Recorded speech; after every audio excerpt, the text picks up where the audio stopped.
Julius Caesar by William Shakespeare. Act 1. Scene 1.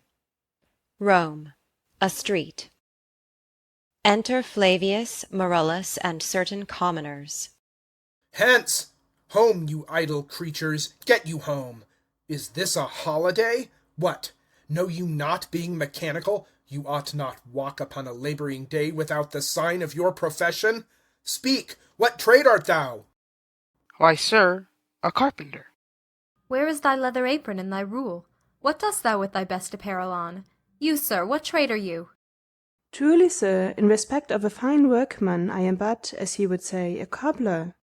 But what trade art thou? Answer me directly.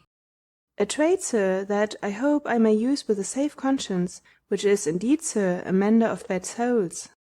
What trade, thou knave, thou naughty knave, what trade? Nay, I beseech you, sir, be not out with me, yet if you be out, sir, I can mend you.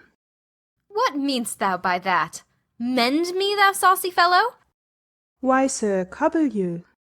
Thou art a cobbler, art thou? Truly, sir, all that I live by is with the awl. I meddle with no tradesman's matters, nor women's matters, but with all. I am indeed, sir, a surgeon to old shoes. When they are in great danger, I recover them. As proper men as ever trod upon neat's leather have gone upon my handiwork. But wherefore art not in thy shop to-day? Why dost thou lead these men about the streets? Truly, sir, to wear out their shoes, to get myself into more work. But indeed, sir, we make holiday, to see Caesar and to rejoice in his triumph. Wherefore rejoice? What conquest brings he home? What tributaries follow him to Rome to grace in captive bonds his chariot wheels? You blocks, you stones, you worse than senseless things! Oh, you hard hearts, you cruel men of Rome, knew you not Pompey? Many a time and oft have you climbed up to walls and battlements, to towers and windows, yea, to chimney tops, your infants in your arms, and there have sat the livelong day, with patient expectation to see great Pompey pass the streets of Rome. And when you saw his chariot but appear, have you not made an universal shout, that Tiber trembled underneath her banks to hear the replication of your sounds made in her concave shores? And do you now put on your best attire? And do you now call out a holiday? And do you now strew flowers in his way that comes in triumph over Pompey's blood? Begone! Run to your houses, fall upon your knees, pray to the gods to intermit the plague that needs must light on this ingratitude. Go, go, good countrymen, and for this fault assemble all the poor men of your sort. Draw them to Tiber banks, and weep your tears into the channel, till the lowest stream do kiss the most exalted shores of all. Exeunt all the commoners. See whether their basest metal be not moved. They vanish tongue-tied in their guiltiness. Go you down that way towards the Capitol. This way will I disrobe the images, if you do find them decked with ceremonies. May we do so? You know it is the feast of Lupercal. It is no matter. Let no images be hung with Caesar's trophies. I'll about, and drive away the vulgar from the streets. So do you too, where you perceive them thick. These growing feathers plucked from Caesar's wing will make him fly an ordinary pitch. Who else would soar above the view of men, and keep us all in servile fearfulness? Exeunt. Scene 2. A public place. Flourish. Enter Caesar, Antony for the course, Calpurnia, Portia, Decius Brutus, Cicero, Brutus, Cassius, and Casca, a great crowd following, among them a soothsayer. Calpurnia. Peace, ho! Caesar speaks. Calpurnia. Here, my lord. Stand you directly in Antonius's way when he doth run his course. Antonius. Caesar, my lord. Forget not in your speed, Antonius, to touch Calpurnia. For our elders say the baron, touched in this holy chase, shake off their sterile curse. I shall remember. When Caesar says, do this, it is performed. Set on, and leave no ceremony out. Flourish. Caesar!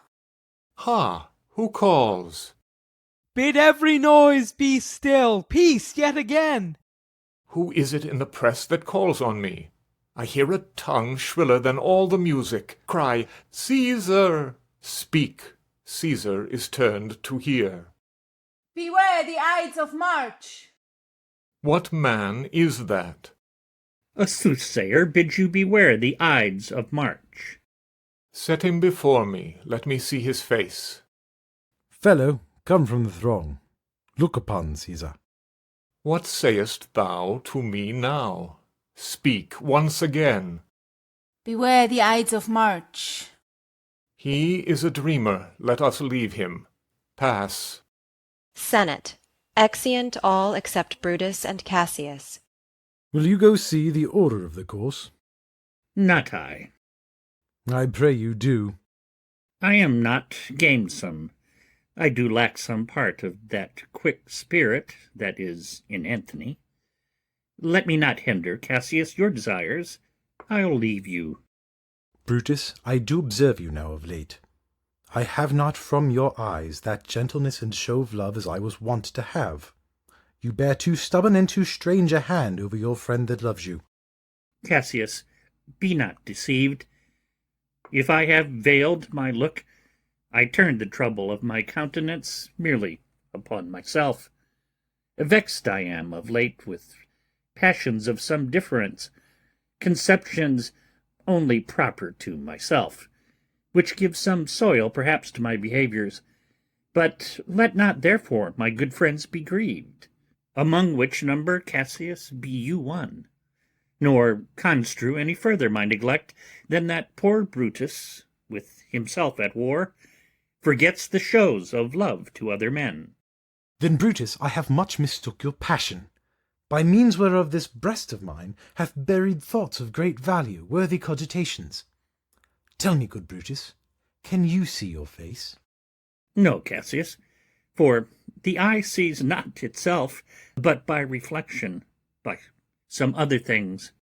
'Tis just. And it is very much lamented, Brutus, that you have no such mirrors as will turn your hidden worthiness into your eye, that you might see your shadow. I have heard where many of the best respect in Rome, except immortal Caesar, speaking of Brutus, and groaning underneath this age's yoke, have wished that noble Brutus had his eyes. Into what dangers would you lead me, Cassius, that you would have me seek into myself for that which is not in me? Therefore, good Brutus, be prepared to hear.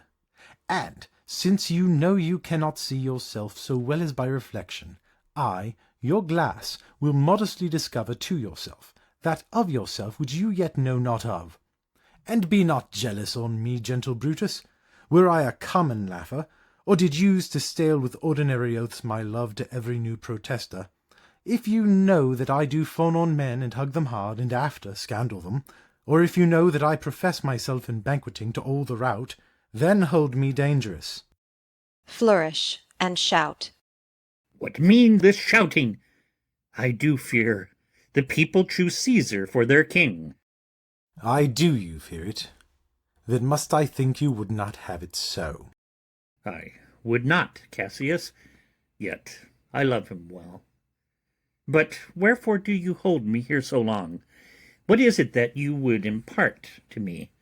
If it be aught toward the general good, set honour in one eye and death in the other, and I will look on both indifferently. For let the gods so speed me, as I love the name of honour more than I fear death. I know that virtue to be in you, Brutus, as well as I do know your outward favour. Well, honour is the subject of my story. I cannot tell what you and other men think of this life, but for my single self, I had as life not be as live to be in awe of such a thing as I myself. I was born free as Caesar, so are you. We both have fed as well, and we can both endure the winter's cold as well as he. For once, upon a raw and gusty day, the troubled Tiber chafing at her shores, Caesar said to me, Darest thou, Cassius, now leap in with me into this angry flood and swim to yonder point? Upon the word, accoutred as I was, I plunged in and bade him follow. So indeed he did. The torrent roared, and we did buffet it with lusty sinews, throwing it aside, and stemming it with hearts of controversy. But ere we could arrive the point proposed, Caesar cried, "Help me, Cassius, or I sink!" I, as Aeneas, our great ancestor, did from the flames of Troy upon his shoulder the old Anchises bear, so from the waves of Tiber did I the tired Caesar. And this man is now become a god, and Cassius is a wretched creature and must bend his body, if Caesar carelessly but nod on him. He had a fever when he was in Spain, and when the fit was on him I did mark how he did shake. 'Tis true this god did shake. His coward lips did from their colour fly, and that same eye whose bend doth all the world did lose his lustre. I did hear him groan, aye, and that tongue of his bade the Romans mark him and write his speeches in their books. Alas, it cried, "Give me some drink, Titinius," as a sick girl. Ye gods, it doth amaze me. A man of such a feeble temper should so get the start of the majestic world and bear the palm alone. Shout. Flourish. Another general shout. I do believe that these applauses are for some new honours that are heaped on Caesar. Why, man, doth he bestride the narrow world like a colossus, and we petty men walk under his huge legs and peep about to find ourselves dishonourable graves? Men at some time are masters of their fates. The fault, dear Brutus, is not in our stars, but in ourselves that we are underlings. Brutus and Caesar's. What should be in that Caesar? Why should that name be sounded more than yours? Write them together. Yours is as fair a name. Sound them, it doth become the mouth as well. Weigh them, it is as heavy. Conjure with them. Brutus will start a spirit as soon as Caesar. Now, in the names of all the gods at once, upon what meat doth this our Caesar feed that he is grown so great? Age, thou art shamed. Rome, thou hast lost the breed of noble bloods. When went there by an age since the great flood but it was famed with more than one man? When could they say till now, that talked of Rome, that her wide walls encompassed but one man? Now is it Rome indeed and room enough when there is in it but one only man? Oh, you and I have heard our fathers say there was a Brutus once, that would have brooked the eternal devil to keep his state in Rome as easily as a king. That you do love me, I am nothing jealous. What you would work me, I have some aim. How I have thought of this and of these times, I shall recount hereafter. For this present, I would not, so with love I might entreat you, be any further moved. What you have said, I will consider.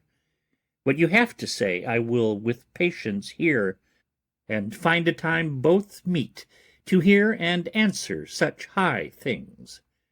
Till then, my noble friend, chew upon this. Brutus had rather be a villager than to repute himself a son of Rome, under these hard conditions, as this time is like to lay upon us. I am glad that my weak words have struck but this much show of fire from Brutus. The games are done, and Caesar is returning. As they pass by, pluck Casca by the sleeve, and he will, after his sour fashion, tell you what hath proceeded worthy note today. Re-enter Caesar and his train. I will do so. But look you, Cassius, the angry spot doth glow on Caesar's brow, and all the rest look like a chidden train. Calpurnia's cheek is pale, and Cicero looks with such ferret and such fiery eyes as we have seen him in the Capitol, being crossed in conference by some senators. Casca will tell us what the matter is. Antonius, Caesar, let me have men about me that are fat, sleek-headed men, and such as sleep o' nights. Yond Cassius has a lean and hungry look, he thinks too much. Such men are dangerous. fear him not, Caesar. He's not dangerous. He is a noble Roman and well given. Would he were fatter, but I fear him not. Yet if my name were liable to fear, I do not know the man I should avoid so soon as that spare Cassius. He reads much.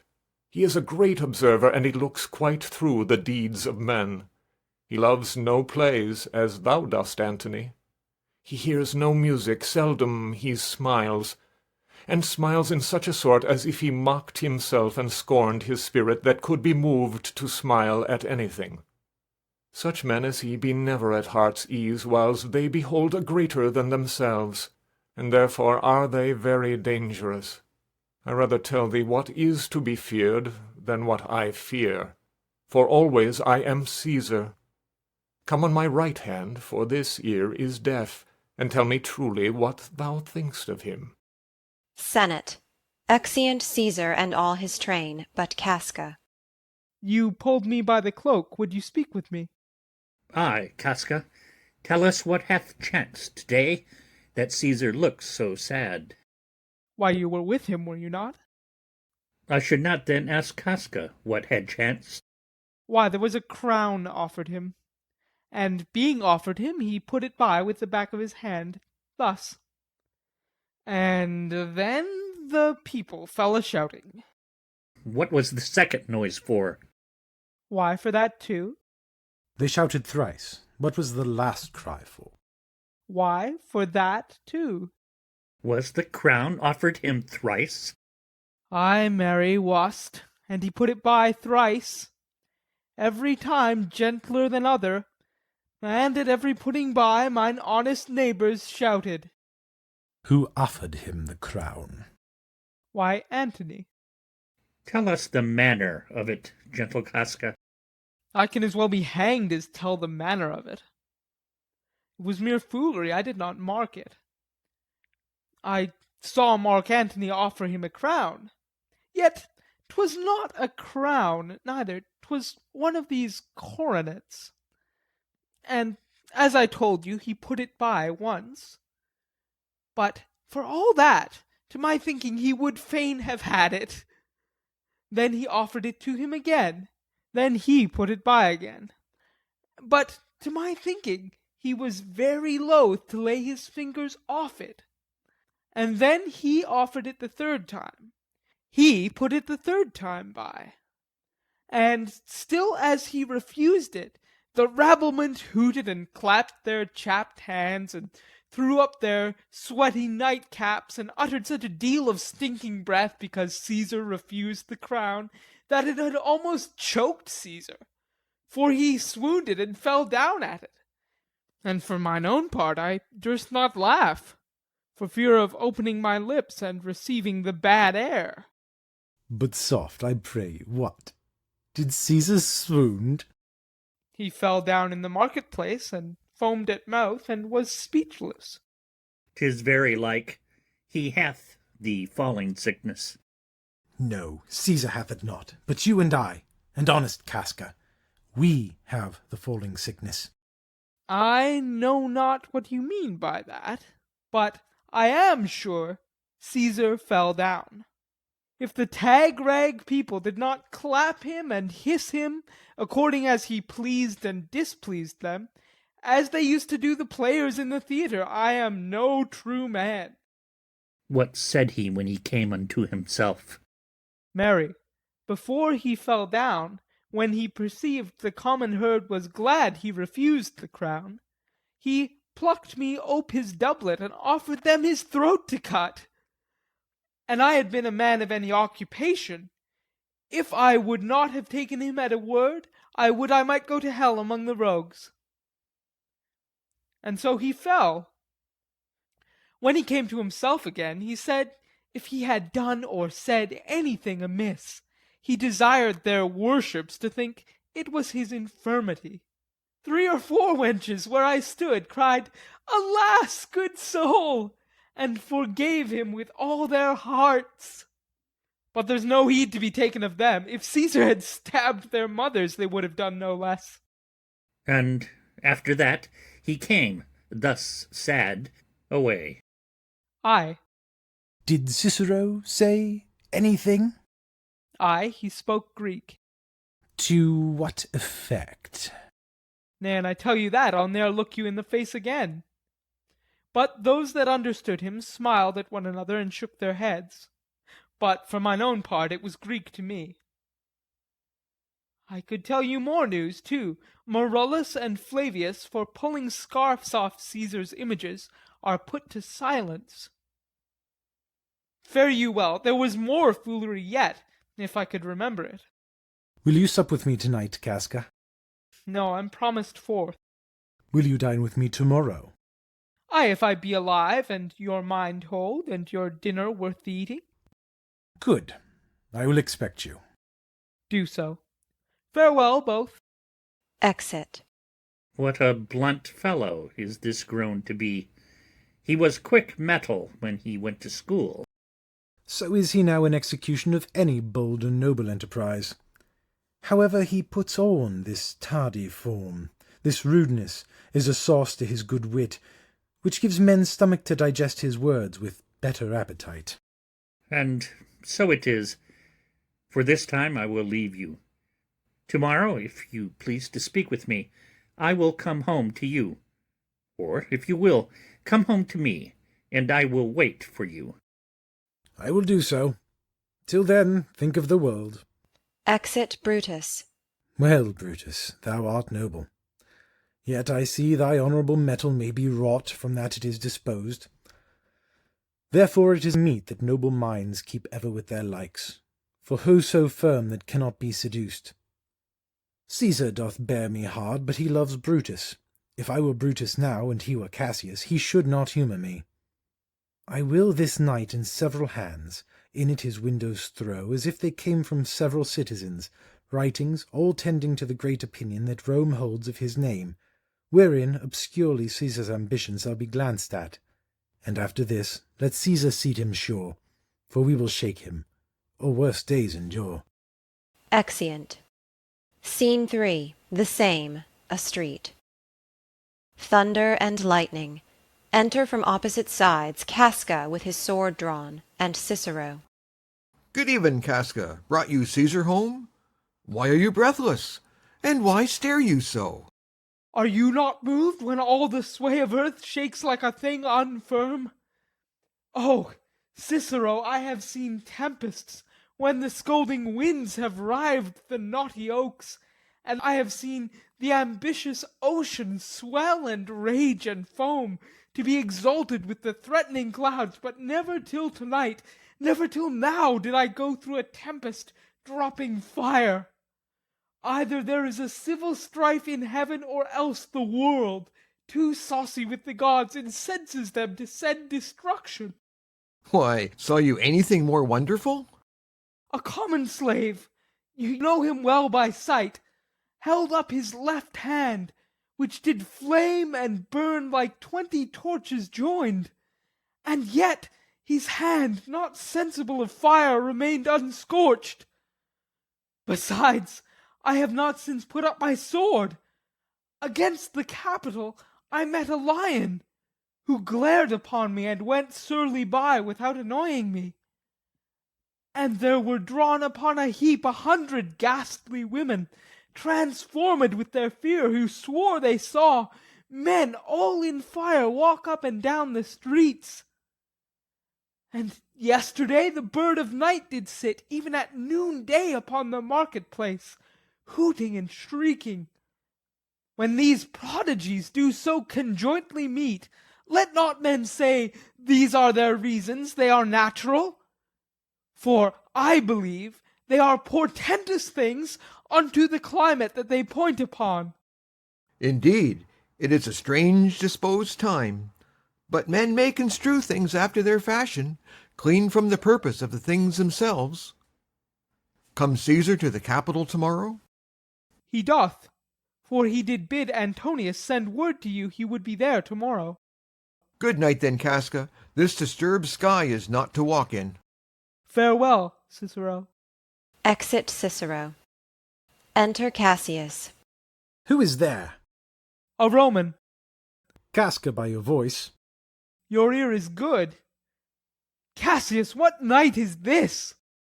A very pleasing night to honest men. Who ever knew the heavens menace so?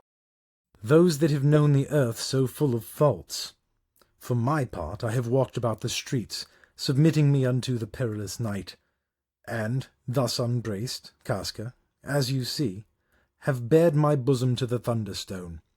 And when the cross-blue lightning seemed to open the breast of heaven, I did present myself, even in the aim and very flash of it.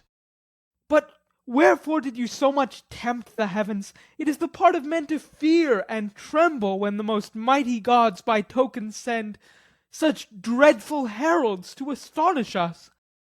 You are dull, Casca, and those sparks of life that should be in a Roman you do want, or else you use not. You look pale and gaze and put on fear and cast yourself in wonder to see the strange impatience of the heavens. But if you would consider the true cause, why all these fires, why all these gliding ghosts, why birds and beasts from quality and kind, why old men fool and children calculate, why all these things change from their ordinance, their natures and performed faculties, to monstrous quality, why, you shall find that heaven hath infused them with these spirits, to make them instruments of fear and warning unto some monstrous state. Now could I, Casca, name to thee a man, most like this dreadful night, that thunders, lightens, opens graves, and roars, as doth the lion in the Capitol, a man no mightier than thyself or me in personal action, yet prodigious grown and fearful, as these strange eruptions are? 'Tis Caesar that you mean, is it not, Cassius? Let it be who it is. For Romans now have thews and limbs like to their ancestors. But woe the while, our fathers' minds are dead, and we are governed with our mothers' spirits. Our yoke and sufferance show us womanish. Indeed, they say the senators tomorrow mean to establish Caesar as a king, and he shall wear his crown by sea and land, in every place save here in Italy. I know where I will wear this dagger then. Cassius from bondage will deliver Cassius. Therein, ye gods, you make the weak most strong. Therein, ye gods, you tyrants do defeat. Nor stony tower, nor walls of beaten brass, nor airless dungeon, nor strong links of iron can be retentive to the strength of spirit. But life, being weary of these worldly bars, never lacks power to dismiss itself. If I know this, know all the world besides. That part of tyranny that I do bear, I can shake off at pleasure. Thunder still. So can I. So every bondman in his own hand bears the power to cancel his captivity. And why should Caesar be a tyrant then? Poor man. I know he would not be a wolf, but that he sees the Romans are but sheep. He were no lion, were not Romans hinds. Those that with haste will make a mighty fire begin it with weak straws. What trash is Rome! What rubbish, and what awful! When it serves for base matter to illuminate so vile a thing as Caesar.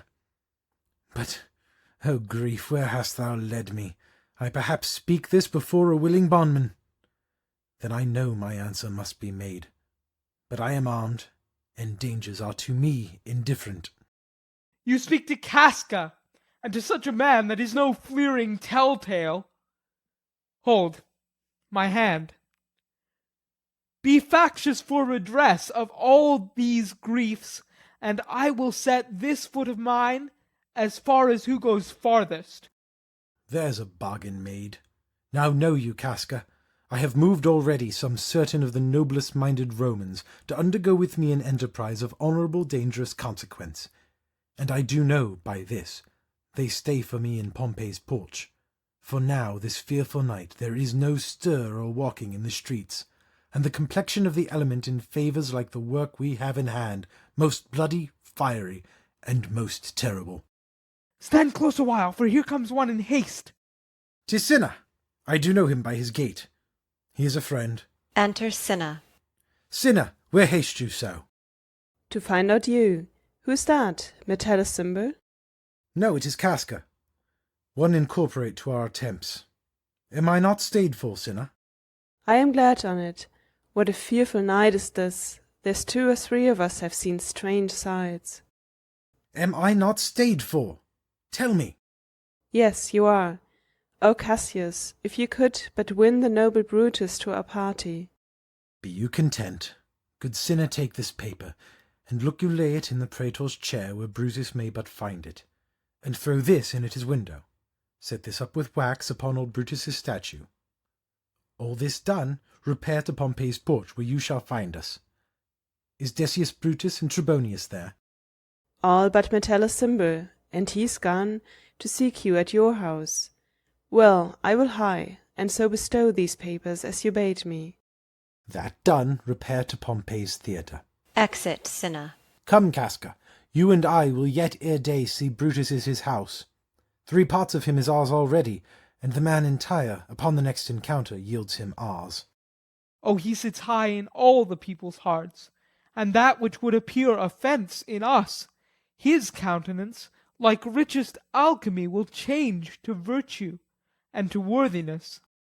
Him and his worth, and our great need of him, you have right well conceited. Let us go, for it is after midnight, and ere day we will awake him and be sure of him. Exeunt. Act 2. Scene 1. Rome, Brutus's orchard. Enter Brutus. What, Lucius? Ho! I cannot, by the progress of the stars, give guess how near to-day. Lucius, I say! I would it were my fault to sleep so soundly. When, Lucius? When? Awake, I say! What, Lucius? Enter Lucius. Called you, my lord? Get me a taper in my study, Lucius. When it is lighted, come and call me here.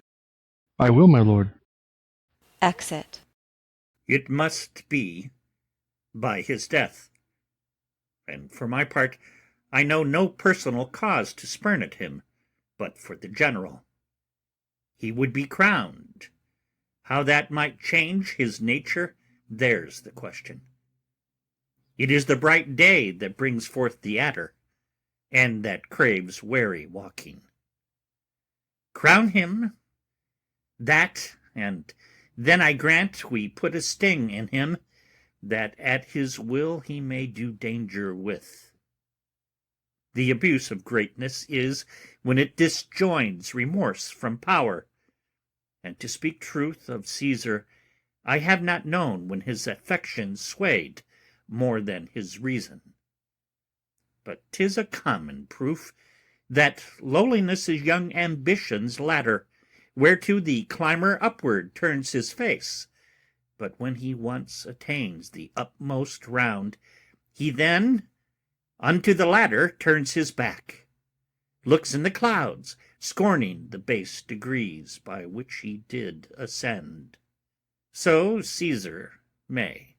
Then, lest he may prevent, and, since the quarrel will bear no colour for the thing he is, fashion it thus, that what he is, augmented, would run to these and these extremities, and therefore think him as a serpent's egg, which, hatched, would, as his kind, grow mischievous, and kill him in the shell. Re-enter Lucius. The taper burneth in your closet, sir. Searching the window for a flint, I found this paper, thus sealed up, and I am sure it did not lie there when I went to bed. Gives him the letter. Get you to bed again. It is not day. Is not tomorrow, boy, the Ides of March? I know not, sir. Look in the calendar, and bring me word. I will, sir. Exit. The exhalations whizzing in the air give so much light that I may read by them. Opens the letter and reads. Brutus, thou sleep'st. Awake and see thyself. Shall Rome, etc. Speak, strike, redress. Brutus, thou sleep'st. Awake. Such instigations have been often dropped where I have took them up. Shall Rome, etc. Thus I must piece it out. Shall Rome stand under one man's awe? What? Rome? My ancestors did from the streets of Rome the Tarquin drive, when he was called a king. Speak, strike, redress. Am I entreated to speak and strike? O Rome, I make thee promise, if the redress will follow, thou receivest thy full petition at the hand of Brutus. Re-enter Lucius. Sir, March has wasted 14 days. Knocking within. 'Tis good. Go to the gate. Somebody knocks. Exit Lucius. Since Cassius first did wet me against Caesar, I have not slept. Between the acting of a dreadful thing and the first motion, all the interim is like a phantasma or a hideous dream. The genius and the mortal instruments are then in council, and the state of man, like to a little kingdom, suffers then the nature of an insurrection. Re-enter Lucius. Sir, 'tis your brother Cassius at the door, who doth desire to see you. Is he alone? No, sir, there are more with him. Do you know them? No, sir, their hats are plucked about their ears, and half their faces buried in their cloaks, that by no means I may discover them by any mark of favour. Let him enter. Exit Lucius. They are the faction. O conspiracy, shamest thou to show thy dangerous brow by night, when evils are most free? O then by day, where wilt thou find a cavern dark enough to mask thy monstrous visage? Seek none conspiracy, hide it in smiles and affability, for if thou path thy native semblance on, not Erebus itself were dim enough to hide thee from prevention. Enter the conspirators, Cassius, Casca, Decius Brutus, Cinna, Metellus Cimber, and Trebonius. I think we are too bold upon your rest. Good morrow, Brutus, do we trouble you? I have been up this hour, awake all night. Know I these men that come along with you? Yes, every man of them, and no man here but honours you, and every one doth wish you had but that opinion of yourself which every noble Roman bears of you. This is Trebonius. He is welcome hither. This Decius Brutus. He is welcome too. This Casca, this Cinna, and this Metellus Cimber. They are all welcome. What watchful cares do interpose themselves betwixt your eyes and night? Shall I entreat a word? Brutus and Cassius whisper. Here lies the east. Doth not the day break here? No. Oh, pardon, sir, it does, and yon grey lines that thread the clouds are messengers of day. You shall confess that you are both deceived. Here, as I point my sword, the sun arises, which is a great way growing on the south, weighing the youthful season of the year. Some 2 months hence, up higher toward the north, he first presents his fire, and the high east stands as the capital directly here. Give me your hands all over, one by one. And let us swear our resolution. No, not an oath, if not the face of men, the sufferance of our souls, the time's abuse. If these be motives weak, break off betimes, and every man hence to his idle bed. So let high-sighted tyranny range on, till each man drop by lottery. But if these, as I'm sure they do, bear fire enough to kindle cowards and to steal with valour the melting spirits of women, then, countrymen, what need we any spur but our own cause to prick us to redress? What other bond than secret Romans that have spoken the word and will not palter? And what other oath than honesty to honesty engaged, that this shall be, or we will fall for it? Swear priests and cowards and men cautelous, old feeble carrions, and such suffering souls that welcome wrongs. Unto bad causes swear such creatures as men doubt, but do not stain the even virtue of our enterprise, nor the insuppressive metal of our spirits, to think that of our cause or our performance did need an oath, when every drop of blood that every Roman bears, and nobly bears, is guilty of a several bastardy, if he do break the smallest particle of any promise that hath passed from him. But what of Cicero? Shall we sound him?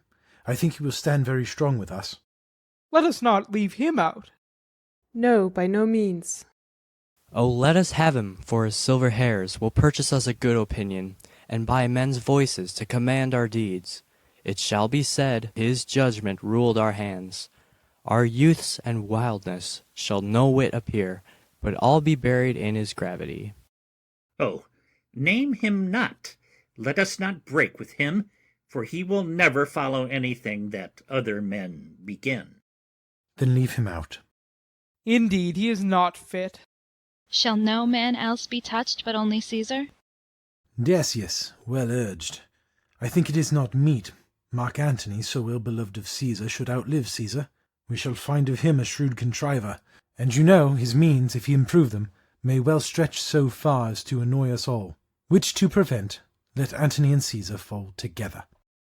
Our course will seem too bloody, Caius Cassius, to cut the head off and then hack the limbs, like wrath in death and envy afterwards. For Antony is but a limb of Caesar.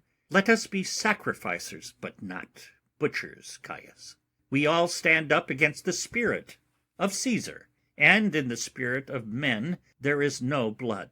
Oh, that we then could come by Caesar's spirit, and not dismember Caesar. But, alas, Caesar must bleed for it, and gentle friends, let's kill him boldly, but not wrathfully. Let's carve him as a dish fit for the gods, not hew him as a carcass fit for hounds, and let our hearts, as subtle masters do, stir up their servants to an act of rage, and after seem to chide 'em. This shall make our purpose necessary and not envious, which so appearing to the common eyes, we shall be called perjurers, not murderers. And for Mark Antony, think not of him, for he can do no more than Caesar's arm, when Caesar's head is off.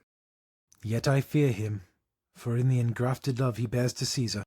Alas, good Caius, do not think of him. If he loves Caesar, all that he can do is to himself. Take thought, and die for Caesar. And that were much he should, for he is given to sports, to wildness, and much company. There is no fear in him. Let him not die, for he will live, and laugh at this hereafter. Clock strikes. Peace. Count the clock. The clock hath stricken 3. 'Tis time to part. But it is doubtful yet whether Caesar will come forth today or no, for he is superstitious grown of late, quite from the main opinion he held once of fantasy, of dreams and ceremonies. It may be these apparent prodigies, the unaccustomed terror of this night, and the persuasion of his augurers may hold him from the Capitol today. Never fear that. If he be so resolved, I cannot sway him. For he loves to hear that unicorns may be betrayed with trees, and bears with glasses, elephants with holes, lions with toils, and men with flatterers. But when I tell him he hates flatterers, he says he does, being then most flattered. Let me work, for I can give his humour the true bent, and I will bring him to the Capitol. Nay, we will all of us be there to fetch him. By the 8th hour, is that the uttermost? Be that the uttermost, and fail not then. Caius Ligarius doth bear Caesar hard, who rated him for speaking well of Pompey. I wonder none of you have thought of him. Now, good Metellus, go along by him. He loves me well, and I have given him reasons. Send him but hither, and I'll fashion him. The morning comes upon us. We will leave you, Brutus, and friends, disperse yourselves. But all remember what you have said, and show yourselves true Romans. Good gentlemen, look fresh and merrily. Let not our looks put on our purposes. but bear it as our Roman actors do, with untired spirits and formal constancy. And so, good morrow to you every one. Exeunt all but Brutus. Boy, Lucius, fast asleep, 'tis no matter. Enjoy the honey-heavy dew of slumber. Thou hast no figures nor no fantasies which busy care draws in the brains of men. Therefore thou sleepst so sound. Enter Portia. Brutus, my lord. Portia, what mean you? Wherefore rise you now? It is not for your health thus to commit your weak condition to the raw cold morning.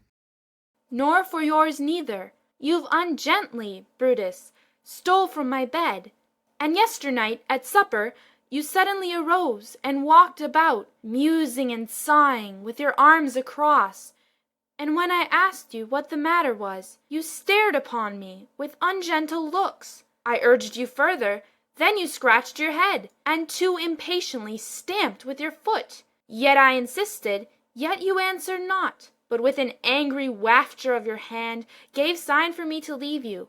So I did, fearing to strengthen that impatience, which seemed too much enkindled, and withal hoping it was but an effect of humour, which sometime hath his hour with every man. It will not let you eat, nor talk, nor sleep, and could it work so much upon your shape, as it hath much prevailed on your condition, I should not know you, Brutus. Dear my lord, make me acquainted with your cause of grief. I am not well in health, and that is all. Brutus is wise, and were he not in health, he would embrace the means to come by it. Why, so I do. Good Portia, go to bed. Is Brutus sick? And is it physical to walk unbraced and suck up the humours of the dank morning? What, is Brutus sick, and will he steal out of his wholesome bed to dare the vile contagion of the night, and tempt the rheumy and unpurged air to add unto his sickness? No, my Brutus, you have some sick offence within your mind, which by the right and virtue of my place I ought to know of, and upon my knees I charm you by my once commended beauty, by all your vows of love, and that great vow which did incorporate and make us one, that you unfold to me, yourself, your half, why you are heavy, and what men to-night have had to resort to you, for here have been some 6 or 7 who did hide their faces, even from darkness. Kneel not, gentle Portia. I should not need if you were gentle, Brutus. Within the bond of marriage, tell me, Brutus, is it expected I should know no secrets that appertain to you? Am I yourself but, as it were, in sort or limitation, to keep with you at meals, comfort your bed, and talk to you sometimes? Dwell I but in the suburbs of your good pleasure? If it be no more, Portia is Brutus's harlot, not his wife. You are my true and honourable wife, as dear to me as are the ruddy drops that visit my sad heart.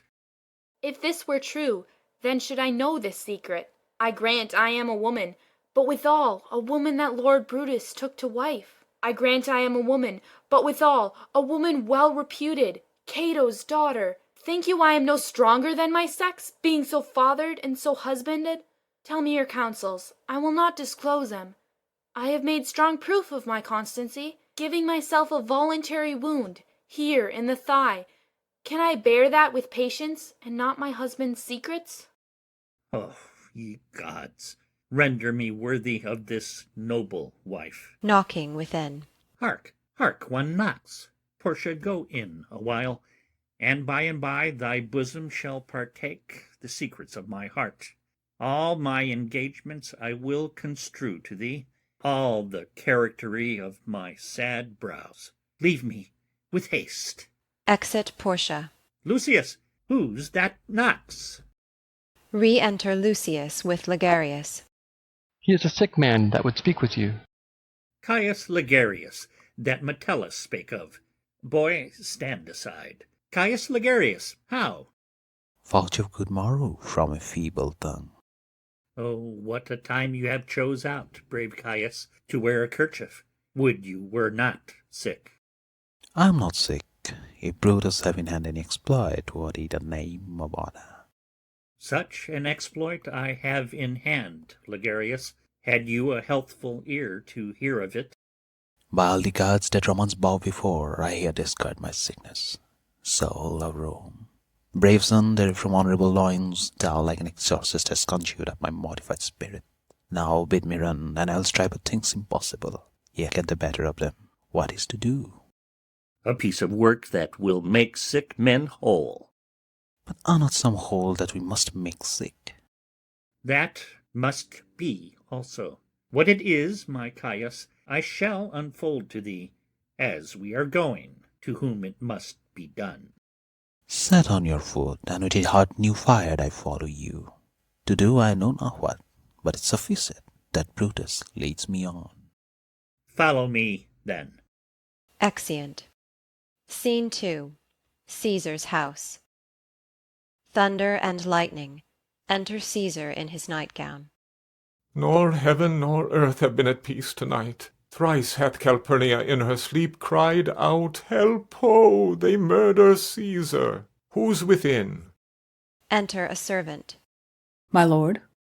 Go bid the priests do present sacrifice, and bring me their opinions of success. I will, my lord. Exit. Enter Calpurnia. What mean you, Caesar? Think you to walk forth? You shall not stir out of your house today. Caesar shall forth. The things that threatened me ne'er looked but on my back. When they shall see the face of Caesar, they are vanished.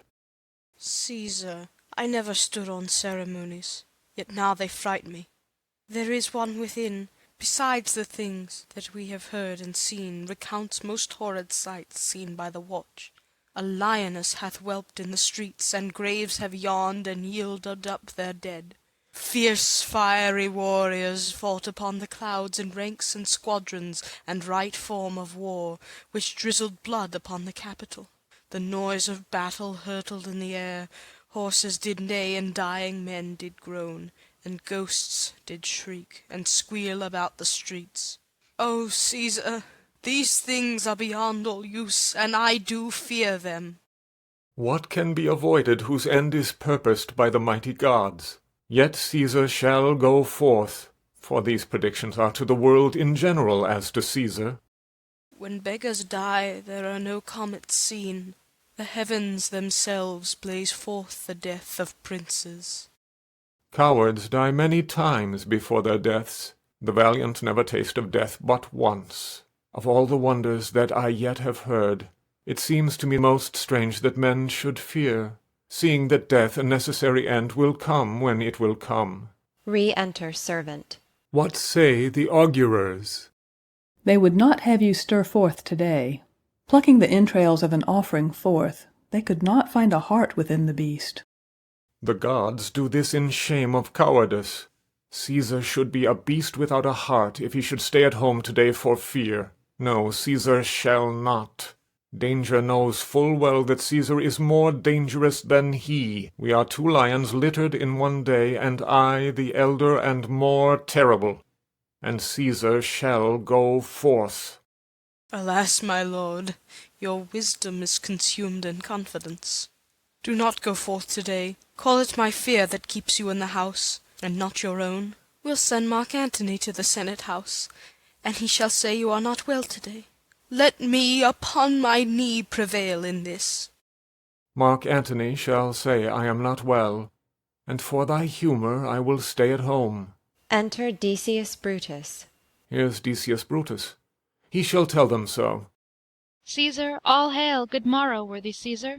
I come to fetch you to the Senate house. And you are come in very happy time to bear my greeting to the senators, and tell them that I will not come today. Cannot is false, and that I dare not, falser. I will not come today. Tell them so, Decius. Say he is sick. Shall Caesar send a lie? Have I in conquest stretched mine arms so far to be afraid to tell greybeards the truth? Decius, go tell them Caesar will not come. Most mighty Caesar, let me know some cause, lest I be laughed at when I tell them so.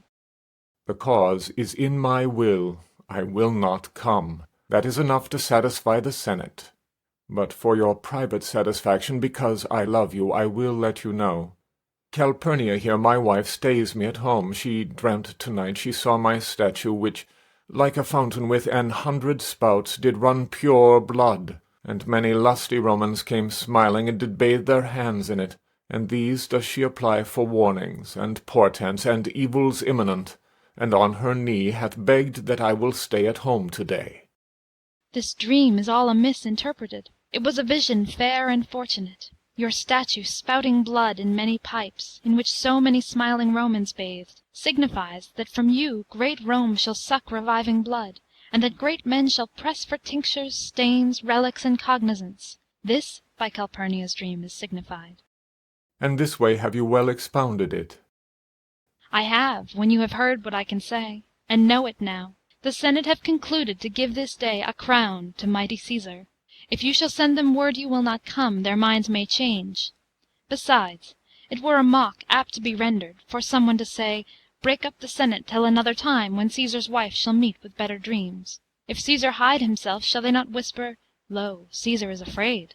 Pardon me, Caesar, for my dear, dear love to our proceeding bids me tell you this, and reason to my love is liable. How foolish do your fears seem now, Calpurnia! I am ashamed I did yield to them. Give me my robe, for I will go. Enter Publius, Brutus, Ligarius, Metellus, Casca, Trebonius, and Cinna. And look where Publius is come to fetch me. Good morrow, Caesar. Welcome, Publius. What, Brutus, are you stirred so early too? Good morrow, Casca. Caius Ligarius, Caesar was ne'er so much your enemy as that same ague which hath made you lean. What is't o'clock?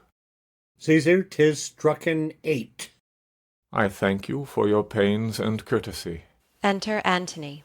See, Antony that revels long o' nights is, notwithstanding, up. Good morrow, Antony. So to most noble Caesar. Bid them prepare within. I am to blame to be thus waited for. Now, Cinna, now, Metellus, what? Trebonius, I have an hour's talk in store for you. Remember that you call on me to-day. Be near me, that I may remember you. Caesar, I will. Aside. And so near will I be, that your best friends shall wish I had been further. Good friends, go in and taste some wine with me, and we, like friends, will straightway go together. Aside. That every like is not the same, O Caesar, the heart of Brutus yearns to think upon. Exeunt. Scene 3. A street near the Capitol. Enter Artemidorus, reading a paper. Caesar, beware of Brutus. Take heed of Cassius. Come not near Casca. Have an eye to Cinna. Trust not Trebonius. Mark well Metellus, Cimber. Decius Brutus loves thee not. Thou hast wronged Caius Ligarius. There is but one mind in all these men, and it is bent against Caesar. If thou beest not immortal, look about you. Security gives way to conspiracy. The mighty gods defend thee. Thy lover, Artemidorus. Here will I stand till Caesar pass along, and as a suitor will I give him this. My heart laments that virtue cannot live out of the teeth of emulation. If thou read this, O Caesar, thou mayst live. If not, the fates with traitors do contrive. Exit. Scene 4. Another part of the same street, before the house of Brutus. Enter Portia and Lucius. I prithee, boy, run to the Senate house. Stay not to answer me, but get thee gone. Why dost thou stay? To know my errand, madam. I would have had thee there and here again, ere I can tell thee what thou shouldst do there. O Constancy, be strong upon my side. Set a huge mountain 'tween my heart and tongue. I have a man's mind, but a woman's might. How hard it is for woman to keep counsel. Art thou here yet? Madam, what should I do? Run to the capital and nothing else? And so return to you and nothing else? Yes, bring me word, boy, if thy lord look well, for he went sickly forth. And take good note what Caesar doth, what suitors press to him. Hark, boy, what noise is that? I hear none, madam. Prithee, listen well. I heard a bustling rumour, like a fray, and the wind brings it from the capital. Sooth, madam, I hear nothing. Enter the soothsayer. Come hither, fellow. Which way hast thou been? At mine own house, good lady. What is't o'clock? About the 9th hour, lady. Is Caesar yet gone to the capital? Madam, not yet. I go to take my stand to see him pass on to the capital. Thou hast some suit to Caesar, hast thou not? That I have, lady. If it will please Caesar to be so good to Caesar as to hear me, I shall beseech him to befriend himself. Why? Knowest thou any harms intended toward him? None that I know will be, much that I fear may chance. Good morrow to you. Here the street is narrow, the throng that follows Caesar at the heels, of senators, of praetors, common suitors, will crowd a feeble man almost to death. I'll get me to a place more void, and there speak to great Caesar as he comes along. Exit. I must go in. Ay me, how weak a thing the heart of woman is. O Brutus, the heavens speed thee in thine enterprise. Sure, the boy heard me. Brutus hath a suit that Caesar will not grant. Oh, I grow faint. Run, Lucius, and commend me to my lord. Say I am merry, come to me again, and bring me word what he doth say to thee. Exeunt severally. Act 3. Scene 1. Rome, before the Capitol, the Senate sitting above. A crowd of people, among them Artemidorus and the soothsayer. Flourish. Enter Caesar, Brutus, Cassius, Casca, Decius Brutus, Metellus Cimber, Trebonius, Cinna, Antony, Lepidus, Popilius, Publius, and others. To the soothsayer. The Ides of March are come. Aye, Caesar, but not gone. Hail, Caesar! Read this schedule. Trebonius doth desire you to o'erread at your best leisure this his humble suit. O Caesar, read mine first, for mine's a suit that touches Caesar nearer. Read it, great Caesar. What touches us ourself shall be last served. Delay not, Caesar. Read it instantly. What, is the fellow mad? Sirrah, give place. What, urge your petitions in the street? Come to the Capitol. Caesar goes up to the Senate house, the rest following. I wish your enterprise today may thrive. What enterprise, Popilius? Fare you well. Advances to Caesar. What said Popilius Lena? He wished today our enterprise might thrive. I fear our purpose is discovered.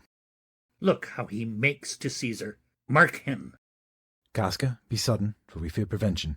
Brutus, what shall be done? If this be known, Cassius or Caesar never shall turn back, for I will slay myself.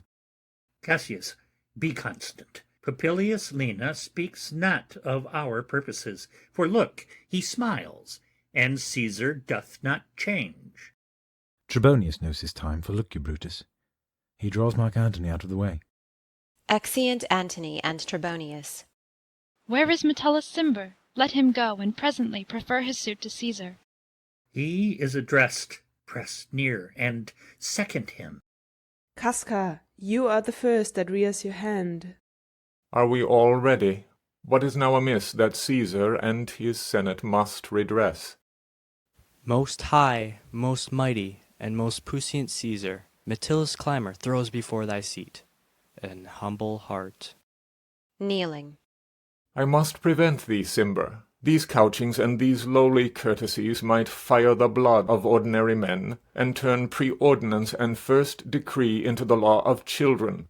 Be not fond to think that Caesar bears such rebel blood that will be thawed from the true quality with that which melteth fools. I mean sweet words, low crooked curtsies, and base spaniel fawning. Thy brother by decree is banished. If thou dost bend and pray and fawn for him, I spurn thee like a cur out of my way. No, Caesar doth not wrong, nor without cause will he be satisfied. Is there no voice more worthy than my own, to sound more sweetly in great Caesar's ear, for the repealing of my banished brother? I kiss thy hand, but not in flattery, Caesar, desiring thee that Publius Cimber may have an immediate freedom of repeal. What, Brutus? Pardon, Caesar, Caesar, pardon. As low as to thy foot doth Cassius fall, to beg enfranchisement for Publius Cimber. I could be well moved if I were as you. If I could pray to move, prayers would move me, but I am constant as the northern star, of whose true fixed and resting quality there is no fellow in the firmament. The skies are painted with unnumbered sparks, they are all fire, and every one doth shine. But there's but one in all doth hold his place. So in the world 'tis furnished well with men, and men are flesh and blood and apprehensive. Yet in the number I do know but one that unassailable holds on his rank unshaked of motion, and that I am he. Let me a little show it even in this, that I was constant Cimber should be banished, and constant do remain to keep him so. O Caesar! Hence, wilt thou lift up Olympus? Great Caesar! Doth not Brutus bootless kneel? Speak hands for me! Casca first, then the other conspirators, and Brutus stabs Caesar. Et tu, Brute, then fall, Caesar. Dies. Liberty, freedom, tyranny is dead. Run hence, proclaim, cry it about the streets. Some to the common pulpits and cry out liberty, freedom, and enfranchisement. People and senators, be not affrighted, fly not, stand stiff, ambition's debt is paid. Go to the pulpit, Brutus. And Cassius too. Where's Publius? Here, quite confounded with this mutiny. Stand fast together, lest some friend of Caesar's should chance. Talk not of standing, Publius. Good cheer, there is no harm intended to your person, nor to no Roman else. So tell them, Publius. And leave us, Publius, lest that the people rushing on us should do your age some mischief. Do so, and let no man abide this deed, but we, the doers. Re-enter Trebonius. Where is Antony? Fled to his house amazed. Men, wives, and children stare, cry out and run, as it were doomsday. Fates, we will know your pleasures. That we shall die we know. 'Tis but the time, and drawing days out that men stand upon. Why, he that cuts off 20 years of life cuts off so many years of fearing death. Grant that, and then is death a benefit. So are we Caesar's friend, that have abridged his time of fearing death. Stoop, Romans, stoop, and let us bathe our hands in Caesar's blood, up to the elbows, and besmear our swords. Then walk we forth even to the marketplace, and waving our red weapons o'er our heads, let's all cry, Peace, freedom, and liberty. Stoop then and wash. How many ages hence shall this our lofty scene be acted over in states unborn and accents yet unknown? How many times shall Caesar bleed in sport, that now on Pompey's basis lies along, no worthier than the dust? So oft as that shall be, so often shall the not of us be called the men that gave their country liberty. What, shall we forth? Ay, every man away. Brutus shall lead, and we will grace his heels with the most boldest and best hearts of Rome. Enter a servant. Soft, who comes here? A friend of Antony's. Thus, Brutus, did my master bid me kneel. Thus did Mark Antony bid me fall down. And being prostrate, thus he bade me say, Brutus is noble, wise, valiant, and honest. Caesar was mighty, bold, royal, and loving. Say, I love Brutus, and I honor him. Say, I feared Caesar, honored him, and loved him. If Brutus will vouchsafe that Antony may safely come to him, and be resolved how Caesar hath deserved to lie in death, Mark Antony shall not love Caesar dead so well as Brutus living, but will follow the fortunes and affairs of noble Brutus through the hazards of this untrod state with all true faith. So says my master Antony. Thy master is a wise and valiant Roman. I never thought him worse. Tell him, so please him come unto this place. He shall be satisfied, and by my honor depart untouched. I'll fetch him presently. Exit. I know that we shall have him well to friend. I wish we may, but yet I have a mind that fears him much, and my misgivings still fall shrewdly to the purpose. But here comes Antony. Re-enter Antony. Welcome, Mark Antony. O mighty Caesar, dost thou lie so low? Are all thy conquests, glories, triumphs, spoils, shrunk to this little measure? Fare thee well. I know not, gentlemen, what you intend. Who else must be let blood? Who else is rank? If I myself, there is no hour so fit as Caesar's death hour, nor no instrument of half that worth as those your swords, made rich with the most noble blood of all this world. I do beseech ye, if you bear me hard, now, whilst your purpled hands do reek and smoke, fulfill your pleasure. Live 1,000 years, I shall not find myself so apt to die. No place will please me so, no mean of death, as here by Caesar, and by you cut off, the choice and master spirits of this age. Oh, Antony, beg not your death of us, though now we must appear bloody and cruel, as, by our hands and this our present act, you see we do. Yet see you but our hands, and this the bleeding business they have done. Our hearts you see not. They are pitiful, and pity to the general wrong of Rome. As fire drives out fire, so pity, pity, hath done this deed on Caesar. For your part, to you our swords have leaden points, Mark Antony, our arms in strength of malice, and our hearts of brothers' temper, do receive you in with all kind love, good thoughts, and reverence.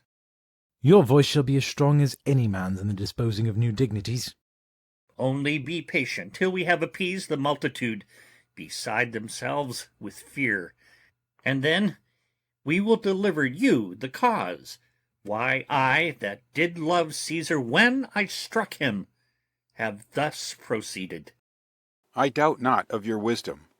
Let each man render me his bloody hand. First, Marcus Brutus, will I shake with you. Next, Caius Cassius, do I take your hand. Now, Decius Brutus, yours. Now yours, Metellus. Yours, Cinna. And my valiant Casca, yours. Though last, not last in love, yours, good Tribonius. Gentlemen all, alas, what shall I say? My credit now stands on such slippery ground, that one of two bad ways you must conceit me, either a coward or a flatterer. That I did love thee, Caesar, oh, 'tis true. If then thy spirit look upon us now, shall it not grieve thee dearer than thy death, to see thy Antony making his peace, shaking the bloody fingers of thy foes, most noble in the presence of thy corse? Had I as many eyes as thou hast wounds, weeping as fast as they stream forth thy blood, it would become me better than to close in terms of friendship with thine enemies. Pardon me, Julius. Here wast thou bade, brave heart. Here didst thou fall, and here thy hunters stand, signed in thy spoil, and crimsoned in thy lethe. O world, thou wast the forest to this heart, and this indeed, O world, the heart of thee. How like a deer, strucken by many princes, dost thou here lie. Mark Antony. Pardon me, Caius Cassius. The enemies of Caesar shall say this. Then in a friend it is cold modesty. I blame you not for praising Caesar so. But what compact mean you to have with us? Will you be pricked in number of our friends? Or shall we on, and not depend on you? Therefore I took your hands, but was, indeed, swayed from the point by looking down on Caesar. Friends am I with you all, and love you all, upon this hope that you shall give me reasons why and wherein Caesar was dangerous. Or else this a savage spectacle. Our reasons are so full of good regard, that were you Antony the son of Caesar, you should be satisfied. That's all I seek, and am moreover suitor that I may produce his body to the marketplace, and in the pulpit, as becomes a friend, speak in the order of his funeral. You shall, Mark Antony. Brutus, a word with you. Aside to Brutus. You know not what you do. Do not consent that Antony speak in his funeral. Know you how much the people may be moved by that which he will utter? By your pardon, I will myself into the pulpit first, and show the reason of our Caesar's death. What Antony shall speak, I will protest he speaks by leave and by permission, and that we are contented Caesar shall have all true rights and lawful ceremonies. It shall advantage more than do us wrong. I know not what may fall. I like it not. Mark Antony, here, take you Caesar's body. You shall not in your funeral speech blame us, but speak all good you can devise of Caesar, and say you do it by our permission. Else shall you not have any hand at all about his funeral, and you shall speak in the same pulpit whereto I am going, after my speech is ended. Be it so. I do desire no more. Prepare the body then, and follow us. Exeunt all but Antony. Oh, pardon me, thou bleeding piece of earth, that I am meek and gentle with these butchers. Thou art the ruins of the noblest man that ever lived in the tide of times. Woe to the hand that shed this costly blood. Over thy wounds now I do prophesy, which, like dumb mouths, do ope their ruby lips, to beg the voice and utterance of my tongue. A curse shall light upon the limbs of men. Domestic fury and fierce civil strife shall cumber all the parts of Italy. Blood and destruction shall be so in use, and dreadful objects so familiar, that mothers shall but smile when they behold their infants quartered with the hands of war. All pity choked with custom of fell deeds, and Caesar's spirit, ranging for revenge, with Atti by his side, come hot from hell, shall in these confines with a monarch's voice cry havoc, and let slip the dogs of war. That this foul deed shall smell above the earth, with carrion men groaning for burial. Enter a servant. You serve Octavius Caesar, do you not? I do, Mark Antony. Caesar did right for him to come to Rome. He did receive his letters, and is coming, and bid me say to you by word of mouth, O Caesar! Seeing the body. Thy heart is big, get thee apart and weep. Passion, I see, is catching, for mine eyes, seeing those beads of sorrow stand in thine, begin to water. Is thy master coming? He lies tonight within 7 leagues of Rome. Post back with speed, and tell him what hath chanced. Here is a mourning Rome, a dangerous Rome, no Rome of safety for Octavius yet. Hie hence, and tell him so. Yet stay a while. Thou shalt not back till I have borne this course into the market-place. There shall I try in my oration how the people take the cruel issue of these bloody men. According to the which, thou shalt discourse to young Octavius of the state of things. Lend me your hand. Exeunt with Caesar's body. Scene 2. The Forum. Enter Brutus and Cassius and a throng of citizens. We will be satisfied. Let us be satisfied. Then follow me, and give me audience, friends. Cassius, go you into the other street, and part the numbers. Those that will hear me speak, let 'em stay here. Those that will follow Cassius, go with him, and public reasons shall be rendered of Caesar's death. I will hear Brutus speak. I will hear Cassius, and compare their reasons, when severally we hear them rendered. Exit Cassius with some of the citizens. Brutus goes into the pulpit. The noble Brutus is ascended. Silence. Be patient till the last.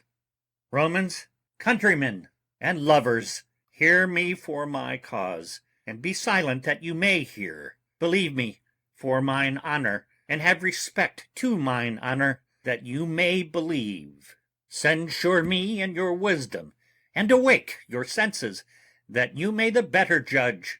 If there be any in this assembly, any dear friend of Caesar's, to him I say that Brutus's love to Caesar was no less than his. If then that friend demand why Brutus rose against Caesar, this is my answer.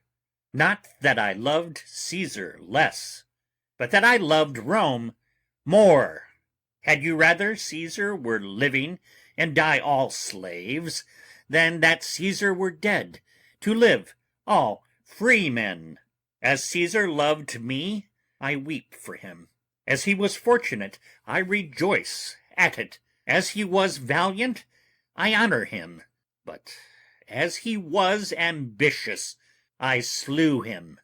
There is tears for his love, joy for his fortune, honor for his valor, and death for his ambition. Who is here so base that would be a bondman? If any, speak, for him have I offended. Who is here so rude that would not be a Roman? If any, speak, for him have I offended. Who is here so vile that will not love his country? If any, speak, for him have I offended. I pause for a reply. None, Brutus, none. Then none have I offended. I have done no more to Caesar than you shall do to Brutus. The question of his death is enrolled in the Capitol, his glory not extenuated, wherein he was worthy, nor his offences enforced, for which he suffered death. Enter Antony and others with Caesar's body. Here comes his body, mourned by Mark Antony, who, though he had no hand in his death, shall receive the benefit of his dying, a place in the commonwealth, as which of you shall not? With this I depart, that as I slew my best lover for the good of Rome, I have the same dagger for myself, when it shall please my country to need my death. Live, Brutus, live, live. Bring him with triumph home unto his house. Give him a statue with his ancestors. Let him be Caesar. Caesar's better part shall be crowned in Brutus. We'll bring him to his house with shouts and clamors. My countrymen! Peace, silence. Brutus speaks. Peace, ho! Good countrymen, let me depart alone, and, for my sake, stay here with Antony, do grace to Caesar's corpse, and grace his speech, tending to Caesar's glories, which Mark Antony, by our permission, is allowed to make. I do entreat you, not a man depart, save I alone, till Antony have spoke. Exit. Stay, ho, and let us hear Mark Antony. Let him go up into the public chair. We'll hear him, noble Antony, go up. For Brutus's sake, I am beholding to you. Goes into the pulpit. What does he say of Brutus? He says for Brutus' sake he finds himself beholding to us all. 'Twere best he speak no harm of Brutus here. This Caesar was a tyrant. Nay, that's certain. We are blessed that Rome is rid of him. Peace, let us hear what Antony can say. You gentle Romans. Peace, ho! Let us hear him. Friends, Romans, countrymen, lend me your ears. I come to bury Caesar, not to praise him. The evil that men do lives after them. The good is oft interred with their bones. So let it be with Caesar. The noble Brutus hath told you Caesar was ambitious. If it were so, it was a grievous fault, and grievously hath Caesar answered it. Here, under leave of Brutus and the rest, for Brutus is an honorable man, so are they all honorable men. Come I to speak in Caesar's funeral.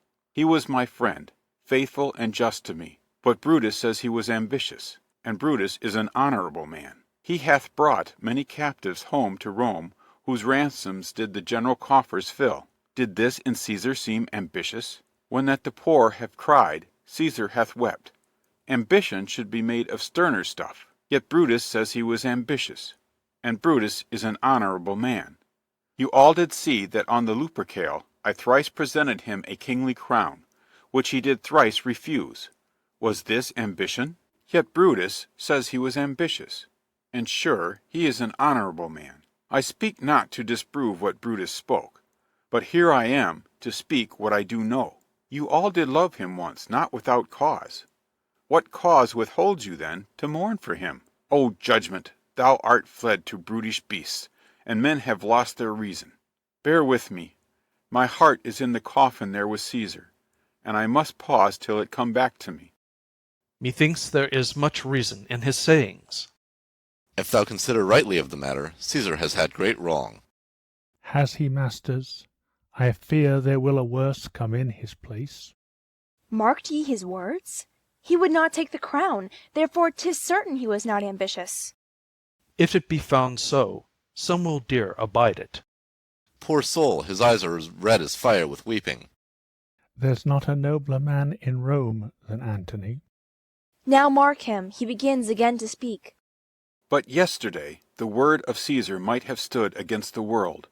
Now lies he there, and none so poor to do him reverence. O masters, if I were disposed to stir your hearts and minds to mutiny and rage, I should do Brutus wrong and Cassius wrong, who, you all know, are honorable men.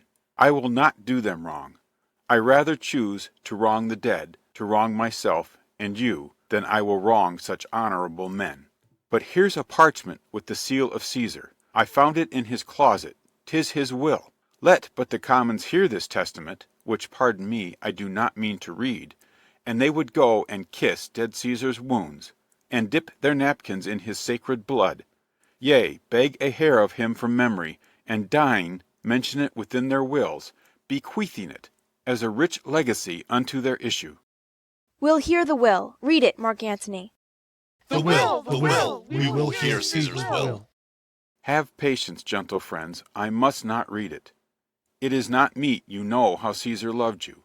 You are not wood, you are not stones, but men, and, being men, bearing the will of Caesar, it will inflame you, it will make you mad.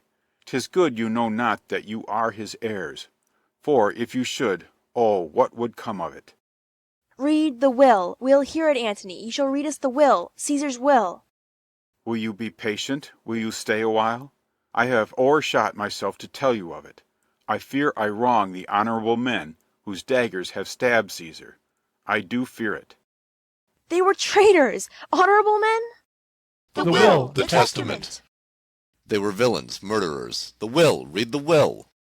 You will compel me, then, to read the will. Then make a ring about the corpse of Caesar, and let me show you him that made the will. Shall I descend, and will you give me leave? Come down. Descend. You shall have leave. Antony comes down. A ring, stand round. Stand from the hearse, stand from the body. Room for Antony, most noble Antony. Nay, press not so upon me. Stand far off. Stand back, room, bear back. If you have tears, prepare to shed them now. You all do know this mantle. I remember the first time ever Caesar put it on. 'Twas on a summer's evening in his tent. That day he overcame the Nervii. Look, in this place ran Cassius's dagger through. See what a rent the envious Casca made. Through this the well-beloved Brutus stabbed, and as he plucked his cursed steel away, mark how the blood of Caesar followed it, as rushing out of doors, to be resolved, if Brutus so unkindly knocked, or no. For Brutus, as you know, was Caesar's angel. Judge, O you gods, how dearly Caesar loved him. This was the most unkindest cut of all, for when the noble Caesar saw him stab, ingratitude, more strong than traitors' arms, quite vanquished him, then burst his mighty heart, and in his mantle, muffling up his face, even at the base of Pompey's statua, which all the while ran blood, great Caesar fell. Oh, what a fall was there, my countrymen! Then I and you and all of us fell down, whilst bloody treason flourished over us. Oh, now you weep, and I perceive you feel the dint of pity. These are gracious drops. Kind souls, what? Weep you when you but behold our Caesar's vesture wounded? Look you here, here is himself, marred, as you see, with traitors. O piteous spectacle! O noble Caesar! O woeful day! Oh, traitors, villains! O most bloody sight! We will be revenged. Revenge, about, seek, burn, fire, fire, kill. slay. Let not a traitor live. Stay, countrymen. Peace there! Hear the noble Antony. We'll hear him, we'll follow him, we'll die with him. Good friends, sweet friends, let me not stir you up to such a sudden flood of mutiny. They that have done this deed are honorable. What private griefs they have, alas, I know not, that made them do it. They are wise and honorable, and will, no doubt, with reasons answer you. I come not, friends, to steal away your hearts. I am no orator, as Brutus is, but, as you know me all, a plain, blunt man, that love my friend, and that they know full well that gave me public leave to speak of him, for I have neither wit, nor words, nor worth, action, nor utterance, nor the power of speech, to stir men's blood. I only speak right on, and I tell you that which you yourselves do know. Show you sweet Caesar's wounds, poor dumb mouths, and bid them speak for me. But were I Brutus, and Brutus Antony, there were an Antony, would ruffle up your spirits, and put a tongue in every wound of Caesar, that should move the stones of Rome to rise and mutiny. We'll mutiny. We'll burn the house of Brutus. Away then, come, seek the conspirators. Yet hear me, countrymen, yet hear me speak. Peace ho! Hear Antony, most noble Antony. Why, friends, you go to do you know not what. Wherein hath Caesar thus deserved your loves? Alas, you know not. I must tell you then. You have forgot the will I told you of. Most true. The will. Let's stay and hear the will. Here is the will, and under Caesar's seal.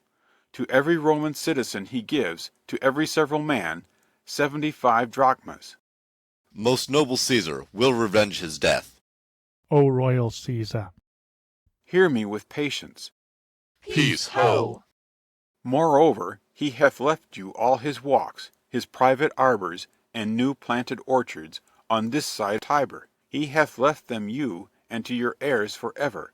Common pleasures to walk abroad, and recreate yourselves. Here was a Caesar. When comes such another? Never, never. Come away, away. We'll burn his body in the holy place, and with the brands fire the traitors' houses. Take up the body. Go, fetch fire. Pluck down benches.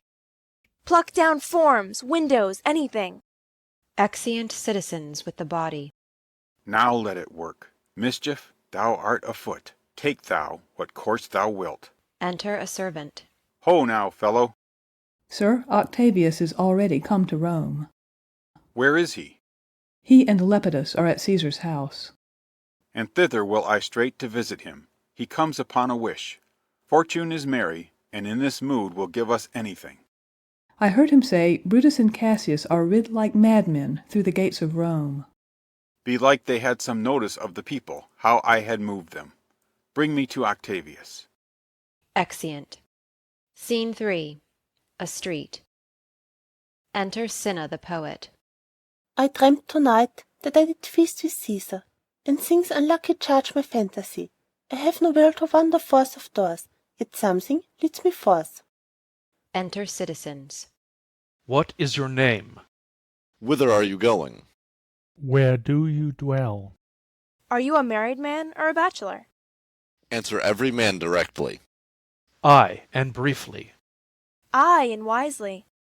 Aye, and truly, you were best. What is my name? Whither am I going? Where do I dwell? Am I married or a bachelor? Then to answer every man, directly and briefly, wisely and truly. Wisely I say, I am a bachelor. That's as much as to say, they are fools that marry. You'll bear me a bang for that, I fear. Proceed directly. Directly, I am going to Caesar's funeral. As a friend or an enemy? As a friend. That matter is answered directly. For your dwelling, briefly. Briefly I dwell by the Capitol. Your name, sir, truly. Truly, my name is Cinna. Tear him to pieces. He's a conspirator. I am Cinna the poet. I am Cinna the poet. Tear him for his bad verses. Tear him for his bad verses. I am not Cinna the conspirator. It is no matter. His name's Cinna. pluck but his name out of his heart and turn him going. Tear him, come brands ho, firebrands, to Brutus, to Cassius, burn all, some to Decius' house, and some to Casca's, some to Ligurius, away go. Exeunt. Act 4. Scene 1. A house in Rome. Antony, Octavius, and Lepidus seated at a table. These many, then, shall die. Their names are pricked. Your brother, too, must die. Consent you, Lepidus? I do consent. Prick him down, Antony. Upon condition Publius shall not live. Who is your sister's son, Mark Antony? He shall not live. Look, with a spot I damn him. But Lepidus, go you to Caesar's house, fetch the will hither, and we shall determine how to cut off some charge in legacies. What, shall I find you here? Or here, or at the Capitol. Exit Lepidus. This is a slight unmeritable man, meet to be sent on errands. Is it fit, the threefold world divided, he should stand one of the three to share it? So you thought him, and took his voice, who should be pricked to die in our black sentence and prescription. Octavius, I have seen more days than you, and though we lay these honors on this man, to ease ourselves of divers slanderous loads, he shall but bear them as the ass bears gold, to groan and sweat under the business, either led or driven, as we point the way. And having brought our treasure where we will, then take we down his load and turn him off, like to the empty ass, to shake his ears and graze in commons. You may do your will, but he's a tried and valiant soldier. So is my horse, Octavius, and for that I do appoint him store of provender. It is a creature that I teach to fight, to wind, to stop, to run directly on, his corporal motion governed by my spirit. And in some taste is Lepidus but so. He must be taught and trained and bid go forth. A barren-spirited fellow, one that feeds on abjects, orts, and imitations, which, out of use and staled by other men, begin his fashion. Do not talk of him but as a property. And now, Octavius, listen great things. Brutus and Cassius are levying powers. We must straight make head. Therefore let our alliance be combined, our best friends made, our means stretched, and let us presently go sit in council, how covert matters may be best disclosed, and open perils surest answered. Let us do so, for we are at the stake, and bait about with many enemies, and some that smile have in their hearts, I fear, millions of mischiefs. Exeunt. Scene 2. Camp near Sardis, before Brutus's tent. Drum. Enter Brutus, Lucilius, Lucius, and soldiers. Tintinius and Pindarus meeting them. Stand! Ho! Give the word, ho, and stand. What now, Lucilius? Is Cassius near?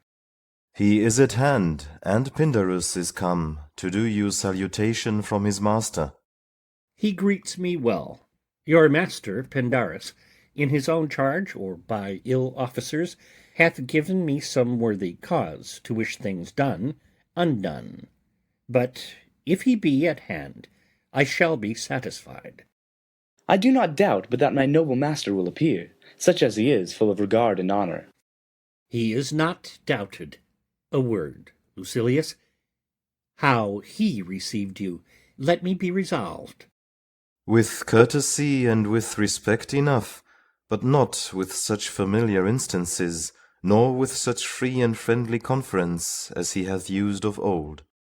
Thou hast described a hot friend cooling. Ever note, Lucilius, when love begins to sicken and decay, it useth an enforced ceremony. There are no tricks in plain and simple faith, but hollow men, like horses hot at hand, make gallant show and promise of their mettle, but when they should endure the bloody spur, they fall their crests, and like deceitful jades sink in the trial. Comes his army on. They mean this night in Sardis to be quartered. The greater part, the horse in general, are come with Cassius. Hark! He is arrived. Low march within. March gently on to meet him. Enter Cassius and his powers. Stand, ho! Stand, ho! Speak the word along. Stand! Stand. Stand. Most noble brother, you have done me wrong. Judge me, you gods. Wrong I mine enemies? And if not so, how should I wrong a brother? Brutus, this sober form of yours hides wrongs, and when you do them... Cassius, be content. Speak your griefs softly. I do know you well. Before the eyes of both our armies here, which should perceive nothing but love from us, let us not wrangle. Bid them move away. Then, in my tent, Cassius, enlarge your griefs, and I will give you audience. Pindarus, bid our commanders lead their charges off a little from this ground. Lucilius, do the like, and let no man come to our tent till we have done our conference. Let Lucius and Tentenius guard the door. Exeunt. Scene 3. Brutus's tent. Enter Brutus and Cassius. That you have wronged me doth appear in this, that you have condemned and noted Lucius Pella for taking bribes hereof the Sardians, wherein my letters praying on his side because I knew the man was slighted off. You wronged yourself to write in such a case. In such a time as this it is not meet that every nice offence should bear his comment. Let me tell you, Cassius, you yourself are much condemned to have an itching palm, to sell and mart your offices for gold to undeservers. I an itching palm? You know that you were Brutus that speak this, or by the gods this speech were else your last. The name of Cassius honours this corruption, and chastisement doth therefore hide his head. Chastisement? Remember March, the Ides of March, remember. Did not great Julius bleed for justice's sake? What villain touched his body that did stab, and not for justice? What shall one of us that struck the foremost man of all this world, but for supporting robbers, shall we now contaminate our fingers with base bribes, and sell the mighty space of our large honours for so much trash as may be grasped thus? I had rather be a dog and bay the moon than such a Roman. Brutus, bay me not, I'll not endure it. You forget yourself to hedge me in. I am a soldier, I, older in practice, abler than yourself to make conditions. Go to. You are not, Cassius. I am. I say you are not. Urge me no more, I shall forget myself. Have mind upon your health, tempt me no further. Away, slight man. Is't possible? Hear me, for I will speak. Must I give way and room to your rash choler? Shall I be frighted when a madman stares? No, ye gods, must I endure all this? All this? Aye, more. Fret till your proud heart break. Go show your slaves how choleric you are, and make your bondmen tremble. Must I budge? Must I observe you? Must I stand and crouch under your testy humour? By the gods, you shall digest the venom of your spleen, though it do split you, for from this day forth I use you for my mirth, yea, for my laughter, when you are waspish. Is it come to this? You say you are a better soldier. Let it appear so. Make your vaunting true, and it shall please me well. For mine own part, I shall be glad to learn of noble men. You wrong me every way. You wrong me, Brutus. I said an elder soldier, not a better. Did I say better? If you did, I care not. When Caesar lived, he durst not thus have moved me. Peace, peace. You durst not so have tempted him. I durst not. No. What durst not tempt him? For your life you durst not. Do not presume too much upon my love. I may do that I shall be sorry for. You have done that you should be sorry for. There is no terror, Cassius, in your threats, for I am armed so strong in honesty that they pass by me as the idle wind, which I respect not. I did send to you for certain sums of gold, which you denied me, for I can raise no money by vile means. By heaven, I had rather coin my heart and drop my blood for drachmas than to wring from the hard hands of peasants their vile trash by any indirection. I did send to you for gold to pay my legions, which you denied me. Was that done like Cassius? Should I have answered Caius Cassius so? When Marcus Brutus grows so covetous to lock such rascal counters from his friends, be ready, gods, with all your thunderbolts. Dash him to pieces. I denied you not. You did. I did not. He was but a fool that brought my answer back. Brutus hath rived my heart. A friend should bear his friend's infirmities, but Brutus makes mine greater than they are. I do not, till you practice them on me. You love me not. I do not like your faults. A friendly eye could never see such faults. A flatterer's would not, though they do appear as huge as high Olympus. Come, Antony and young Octavius, come. Revenge yourselves alone on Cassius. For Cassius is aweary of the world, hated by one he loves, braved by his brother, checked like a bondman, all his faults observed, set in a notebook, learned and conned by rote to cast into my teeth. No, I could weep my spirit from mine eyes. There is my dagger, and here my naked breast, within a heart dearer than Plutus mine, richer than gold. If that thou be'st a Roman, take it forth.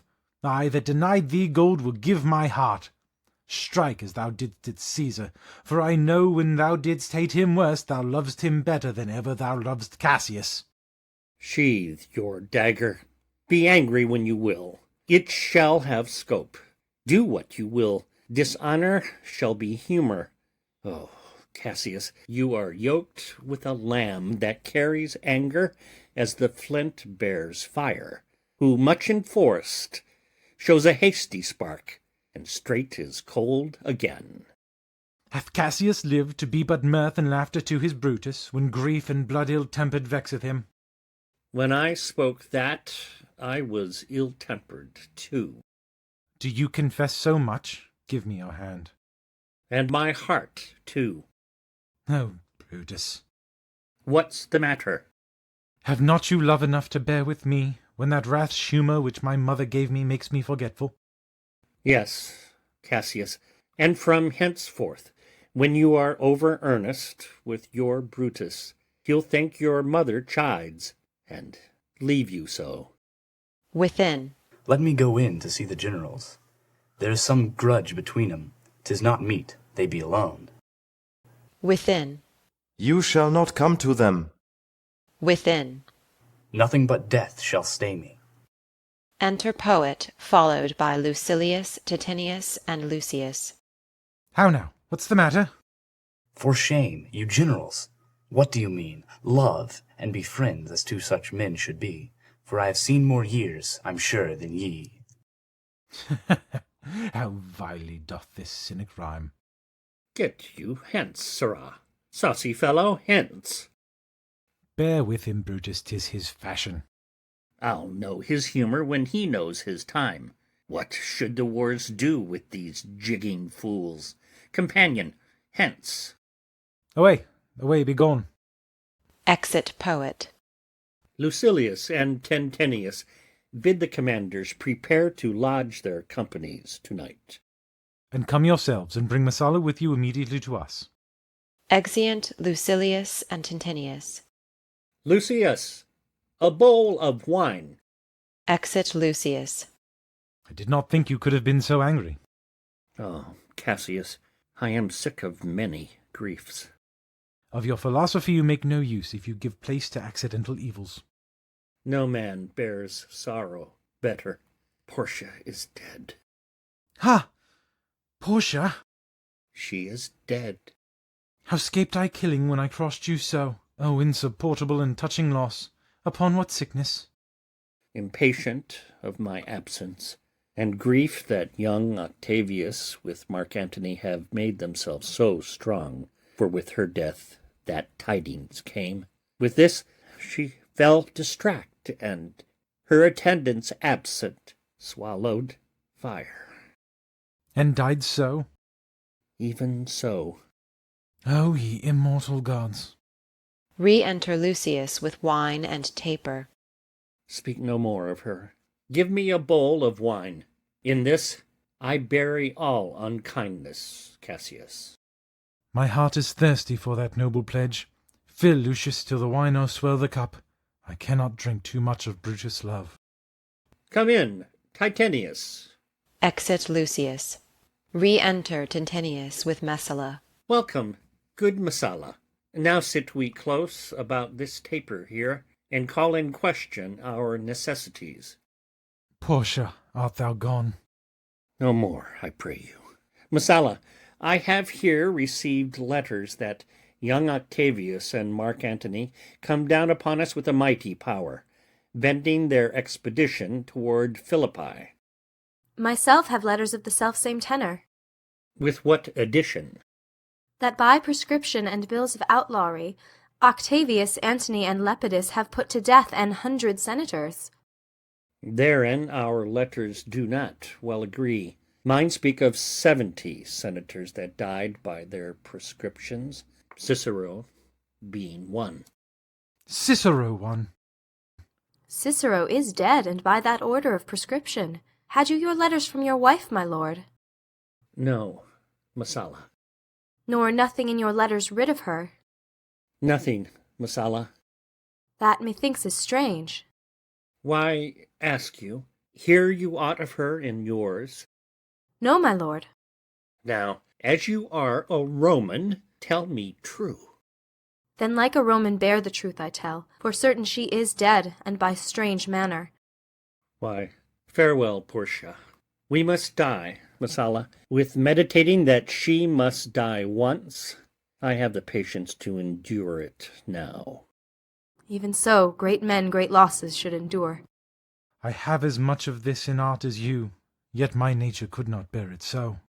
Well, to our work, alive. What do you think of marching to Philippi presently? I do not think it good. Your reason? This it is. 'Tis better that the enemy seek us. So shall he waste his means, weary his soldiers, doing himself offence, whilst we, lying still, are full of rest, defence, and nimbleness.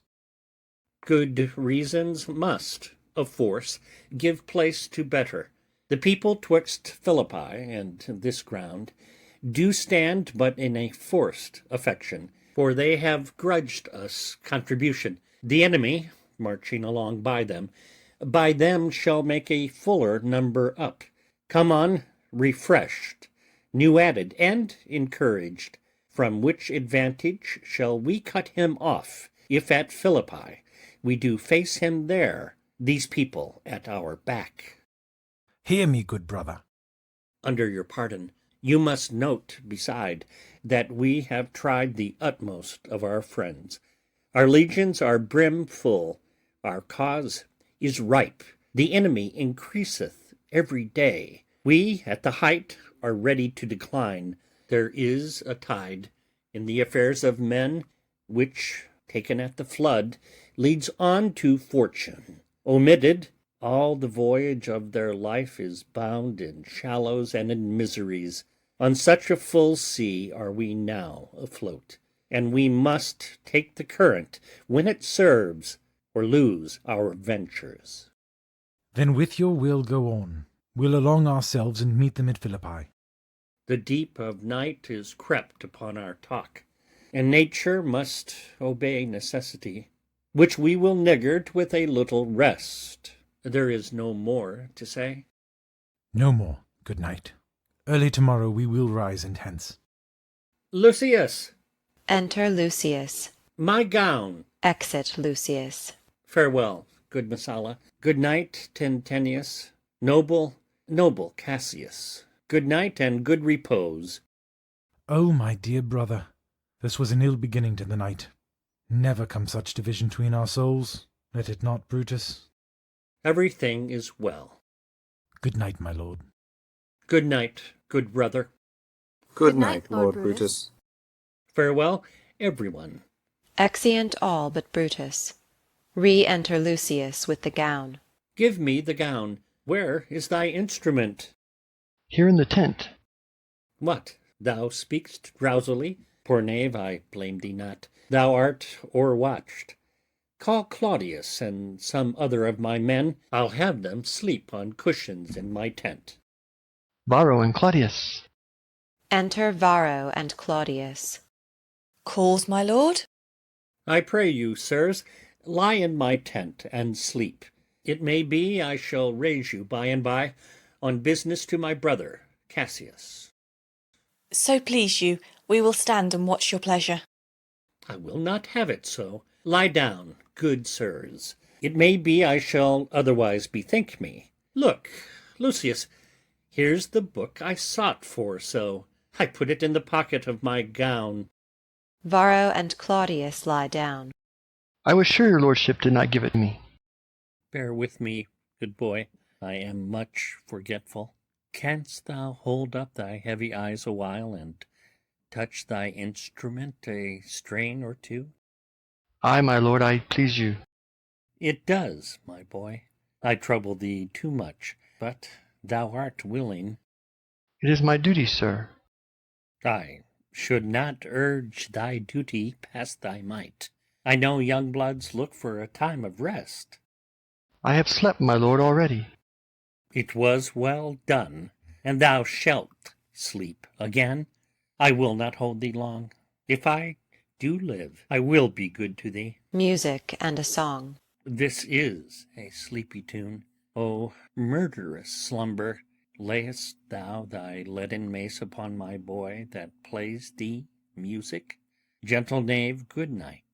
I will not do thee so much wrong to wake thee. If thou dost nod, thou break'st thy instrument.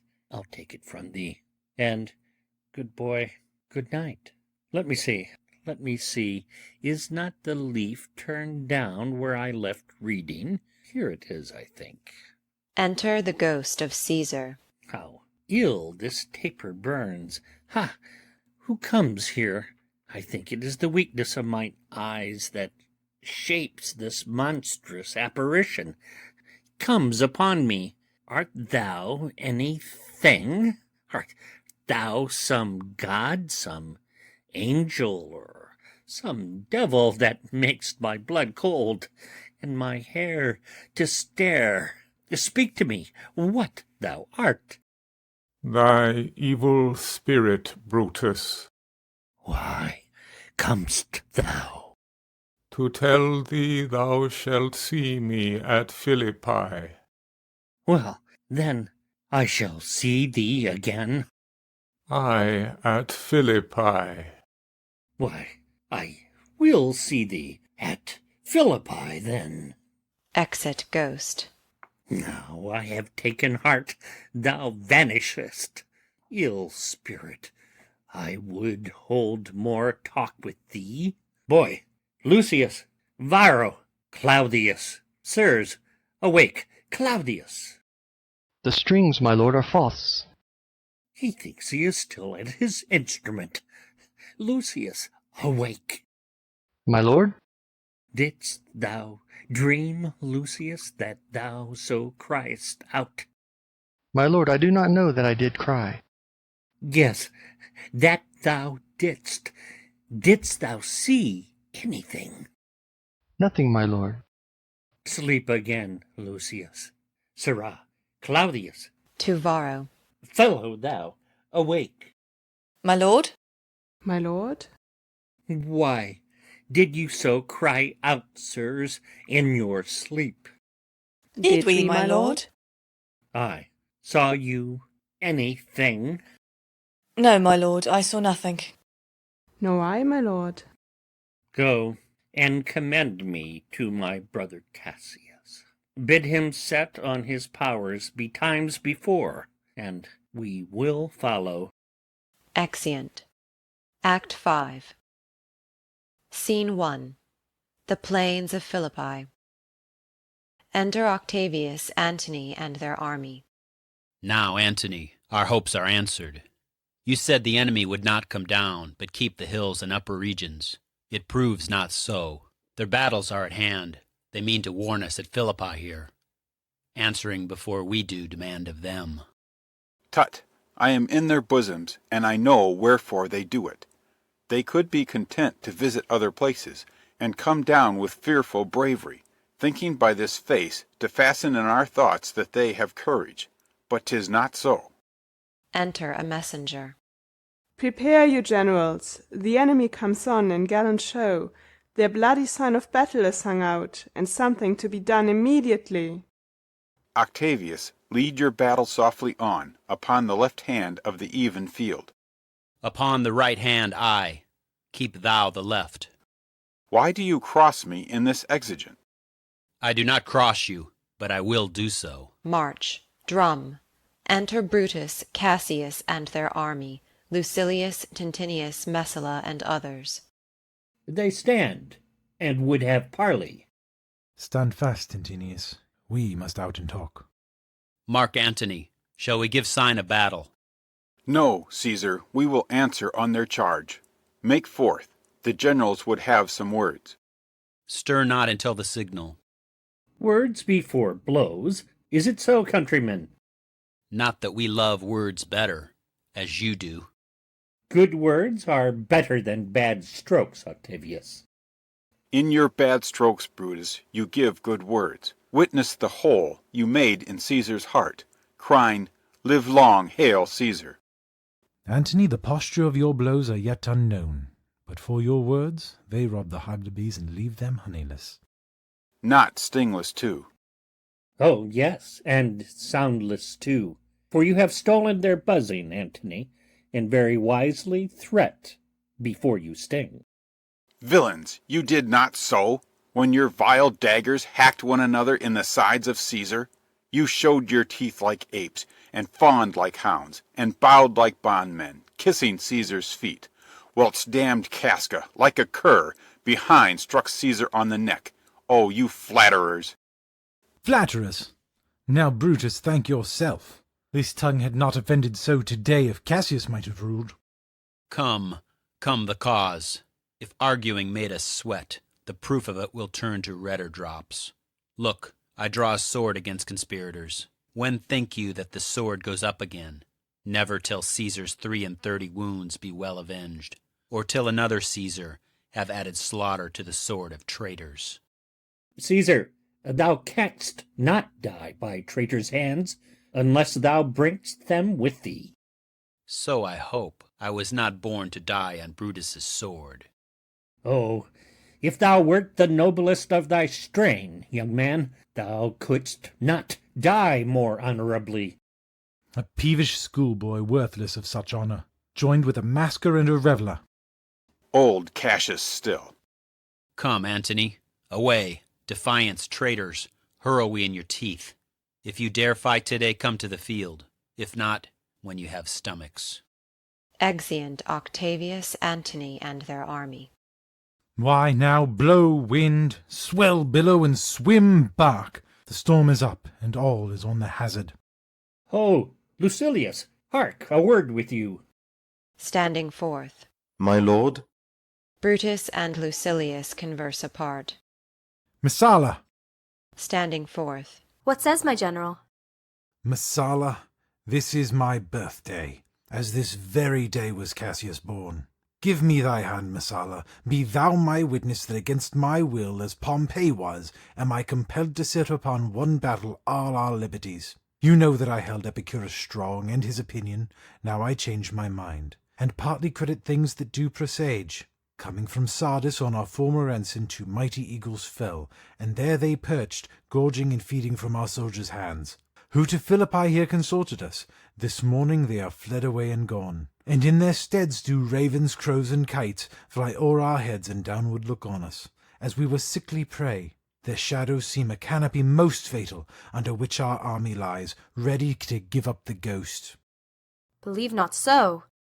But I believe it partly, for I am fresh of spirit and resolved to meet all perils very constantly. Even so, Lucilius. Now, most noble Brutus, the gods today stand friendly, that we may, lovers in peace, lead on our days to age. But since the affairs of men rest still uncertain, let's reason with the worst that may befall. If we do lose this battle, then is this the very last time we shall speak together. What are you then determined to do? Even by the rule of that philosophy by which I did blame Cato for the death which he did give himself, I know not how, but I do find it cowardly and vile, for fear of what might fall, so to prevent the time of life, arming myself with patience, to stay the providence of some high powers that govern us below. Then if we lose this battle, you are contented to be led in triumph through the streets of Rome? No, Cassius, no. Think not, thou noble Roman, that ever Brutus will go bound to Rome. He bears too great a mind. But this same day must end that work the Ides of March begun, and whether we shall meet again I know not. Therefore our everlasting farewell take, forever and forever farewell, Cassius. If we do meet again, why, we shall smile. If not, why then, this parting was well made. Forever and forever farewell, Brutus. If we do meet again, we'll smile indeed. If not, 'tis true this parting was well made. Why then, lead on. Oh, that a man might know the end of this day's business ere it come. But it sufficeth that the day will end, and then the end is known. Come, ho, away! Exeunt. Scene 2. The same, the field of battle. Alarum. Enter Brutus and Messala. Ride, ride, Messala, ride, and give these bills unto the legions on the other side. Loud alarum. Let them set on at once, for I perceive but gold demeanour in Octavius's wing, and sudden push gives them the overthrow. Ride, ride, Messala, let them all come down. Exeunt. Scene 3. Another part of the field. Alarums. Enter Cassius and Tintinius. Oh, look, Tintinius, look, the villains fly! Myself have to mine own turned enemy. This ensign here of mine was turning back. I slew the coward and did take it from him. O Cassius, Brutus gave the word too early, who having some advantage in Octavius, took it too eagerly his soldiers fell to spoil, whilst we by Antony are all enclosed. Enter Pindarus. Fly further off, my lord, fly further off. Mark Antony is in your tents, my lord. Fly therefore, noble Cassius, fly far off. This hill is far enough. Look, look, Tintinius. Are those my tents where I perceive the fire? They are, my lord. Tintinius, if thou lovest me, mount thou my horse and hide thy spurs in him, till he have brought thee up to yonder troops, and here again, that I may rest assured whether yon troops are friend or enemy. I will be here again, even with a thought. Exit. Go, Pindarus, get higher on that hill. My sight was ever thick. Regard Tintinius, and tell me what thou notest about the field. Pindarus ascends the hill. This day I breathed first. Time has come round, and where did I begin, there shall I end. My life has run his compass. Sirrah, what news? Above. Oh, my lord! What news? Above. Tintinius is enclosed round about with horsemen, that make to him on the spur. Yet he spurs on. Now they are almost on him. Now, Tintinius, now some light. Oh, he lights too. He is taken. Shout. And hark, they shout for joy. Come down, behold no more. Oh, coward that I am to live so long, to see my best friend taken before my face. Pindarus descends. Come hither, sirrah. In Parthia did I take thee prisoner. And then I swore thee, saving of thy life, that whatsoever I did bid thee do, thou shouldst attempt it. Come now, keep thine oath. Now be a free man, and with this good sword that ran through Caesar's bowels, search this bosom. Stand not to answer. Here, take thou the hilts. And when my face is covered as 'tis now, guide thou the sword. Pindarus stabs him. Caesar, thou art revenged, even with the sword that killed thee. Dies. So I am free. Yet would not so have been, durst I have done my will. O Cassius, far from this country Pindarus shall run, where never Roman shall take note of him. Exit. Re-enter Tintinius with Messala. It is but change, Titinius, for Octavius is overthrown by noble Brutus' power, as Cassius' legions are by Antony. These tidings will well comfort Cassius. Where did you leave him? All disconsolate, with Pindarus his bondman, on this hill. Is not that he that lies upon the ground? He lies not like the living. O my heart! Is not that he? No, this was he, Messala, but Cassius is no more. O setting sun, as in thy red rays thou dost sink tonight, so in his red blood Cassius' day is set. The sun of Rome is set. Our day is gone. Clouds, dews, and dangers come. Our deeds are done. Mistrust of my success hath done this deed.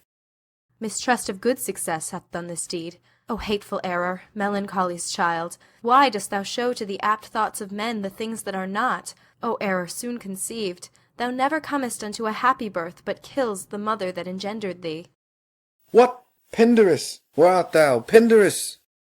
Seek him, Titinius, whilst I go to meet the noble Brutus, thrusting this report into his ears. I may say thrusting it, for piercing steel and darts envenomed shall be as welcome to the ears of Brutus as tidings of this sight. Hie you, Messala, and I will seek for Pindarus the while. Exit Messala. Why didst thou send me forth, brave Cassius? Did I not meet thy friends? And did not they put on my brows this wreath of victory, and bid me give it thee? Didst thou not hear their shouts?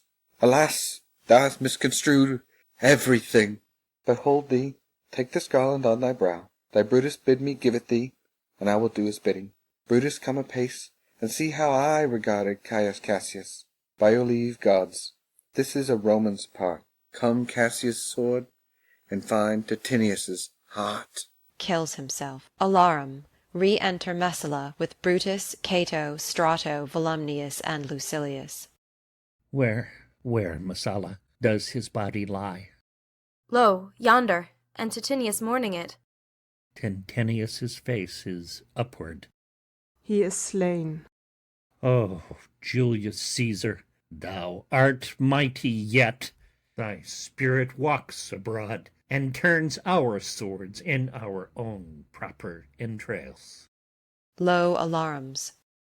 Brave Tintinius, look whether he have not crowned that Cassius. Are yet 2 Romans living such as these, the last of all the Romans? Fare thee well. It is impossible that ever Rome should breed thy fellow. Friends, I owe more tears to this dead man than you shall see me pay. I shall find time, Cassius. I shall find time. Come, therefore, and to Thasos send his body. His funeral shall not be in our camp, lest it discomfort us. Lucilius, come, and come, young Cato, let us to the field. Labeo and Flavius, set our battles on. 'Tis 3 o'clock, and Romans, yet ere night we shall try fortune in a second fight. Exeunt. Scene 4. Another part of the field. Alarum. Enter fighting soldiers of both armies, then Brutus, Cato, Lucilius, and others. Yet, countrymen, oh, yet hold up your heads. What bastard does not? Who will go with me? I will proclaim my name about the field. I am the son of Marcus Cato, ho! A foe to tyrants and my country's friend. I am the son of Marcus Cato, ho! And I am Brutus, Marcus Brutus I. Brutus, my country's friend, know me for Brutus. Exit. O young and noble Cato, art thou down? Why, now thou diest as bravely as Titinius, and mayst be honoured, being Cato's son. Yield, or thou diest. Only I yield to die. There is so much that thou wilt kill me straight. Offering money. Kill Brutus, and be honoured in his death. We must not, a noble prisoner. Room ho! Tell Antony Brutus is taken. I'll tell the news. Here comes the general. Enter Antony. Brutus is ta'en! Brutus is ta'en, my lord. Where is he? Safe, Antony. Brutus is safe enough. I dare assure thee that no enemy shall ever take alive the noble Brutus. The gods defend him from so great a shame. When you do find him, or alive or dead, he will be found like Brutus, like himself. This is not Brutus, friend, but I assure you a prize no less in worth. Keep this man safe. Give him all kindness. I had rather have such men my friends than enemies. Go on, and see whether Brutus be alive or dead, and bring us word unto Octavius's tent, how everything is chanced. Exeunt. Scene 5. Another part of the field. Enter Brutus, Dardanius, Clitus, Strato, and Volumnius. Come, poor remains of friends, rest on this rock. Statilius showed the torchlight, but my lord, he came not back. He is or ta'en or slain. Sit thee down, Clitus. Slain is the word. It is a deed in fashion. Hark thee, Clitus. Whispers. What, I, my lord? No, not for all the world. Peace, then, no words. I'll rather kill myself. Hark thee, Dardanius. Whispers. Shall I do such a deed? O Dardanius! O Clitus! What ill request did Brutus make to thee? To kill him, Clitus. Look, he meditates. Now is that noble vessel full of grief, that it runs over even at his eyes. Come hither, good Volumnius. List a word. What says my lord? Why, this, Volumnius. The ghost of Caesar hath appeared to me 2 several times by night. At Sardis once, and this last night here in Philippi fields. I know my hour is come. Not so, my lord. Nay, I am sure it is, Volumnius. Thou seest the world, Volumnius, how it goes. Our enemies have beat us to the pit. Low alarums. It is more worthy to leap in ourselves than tarry till they push us. Good Volumnius, thou knowst that we 2 went to school together. Even for that our love of old, I prithee, hold thou my sword hilts, whilst I run on it. That's not an office for a friend, my lord. Alarum still. Fly, fly, my lord! There is no tarrying here. Farewell to you, and you, Volumnius. Strato, thou hast been all this while asleep. Farewell to thee too, Strato. Countrymen, my heart doth joy, that yet in all my life I found no man but he was true to me. I shall have glory by this losing day, more than Octavius and Mark Antony by this vile conquest shall attain unto. So fare you well at once, for Brutus's tongue hath almost ended his life's history. Night hangs upon mine eyes, my bones would rest, that have but laboured to attain this hour. Alarum. Cry within, fly, fly, fly. Fly, my lord, fly! Hence I will follow. Exeunt Clitus, Dardanius, and Volumnius. I prithee, Strato, stay thou by thy lord. Thou art a fellow of a good respect. Thy life hath had some smatch of honour in it. Hold then my sword, and turn away thy face, while I do run upon it. Wilt thou, Strato? Give me your hand first. Fare you well, my lord. Farewell, good Strato. Runs on his sword. Caesar, now be still. I killed not thee with half so good a will. Dies. Alarum. Retreat. Enter Octavius, Antony, Messala, Lucilius, and the army. What man is that? My master's man. Strato, where is thy master? Free from the bondage you are in, Messala. The conquerors can but make a fire of him, for Brutus only overcame himself, and no man else hath honour by his death. So Brutus should be found. I thank thee, Brutus, that thou hast proved Lucilius' saying true. All that served Brutus, I will entertain them. Fellow, wilt thou bestow thy time with me? Ay, if Messala will prefer me to you. Do so, good Messala. How died my master, Strato? I held the sword, and he did run on it. Octavius, then take him to follow thee, that did the latest service to my master. This was the noblest Roman of them all. All the conspirators, save only he, did that they did in envy of great Caesar. He only, in a general honest thought and common good to all, made one of them. His life was gentle, and the elements so mixed in him that nature might stand up and say to all the world, this was a man. According to his virtue, let us use him with all respect and rites of burial. Within my tent his bones tonight shall lie, most like a soldier, ordered honorably. So call the field to rest, and let's away to part the glories of this happy day. Exeunt.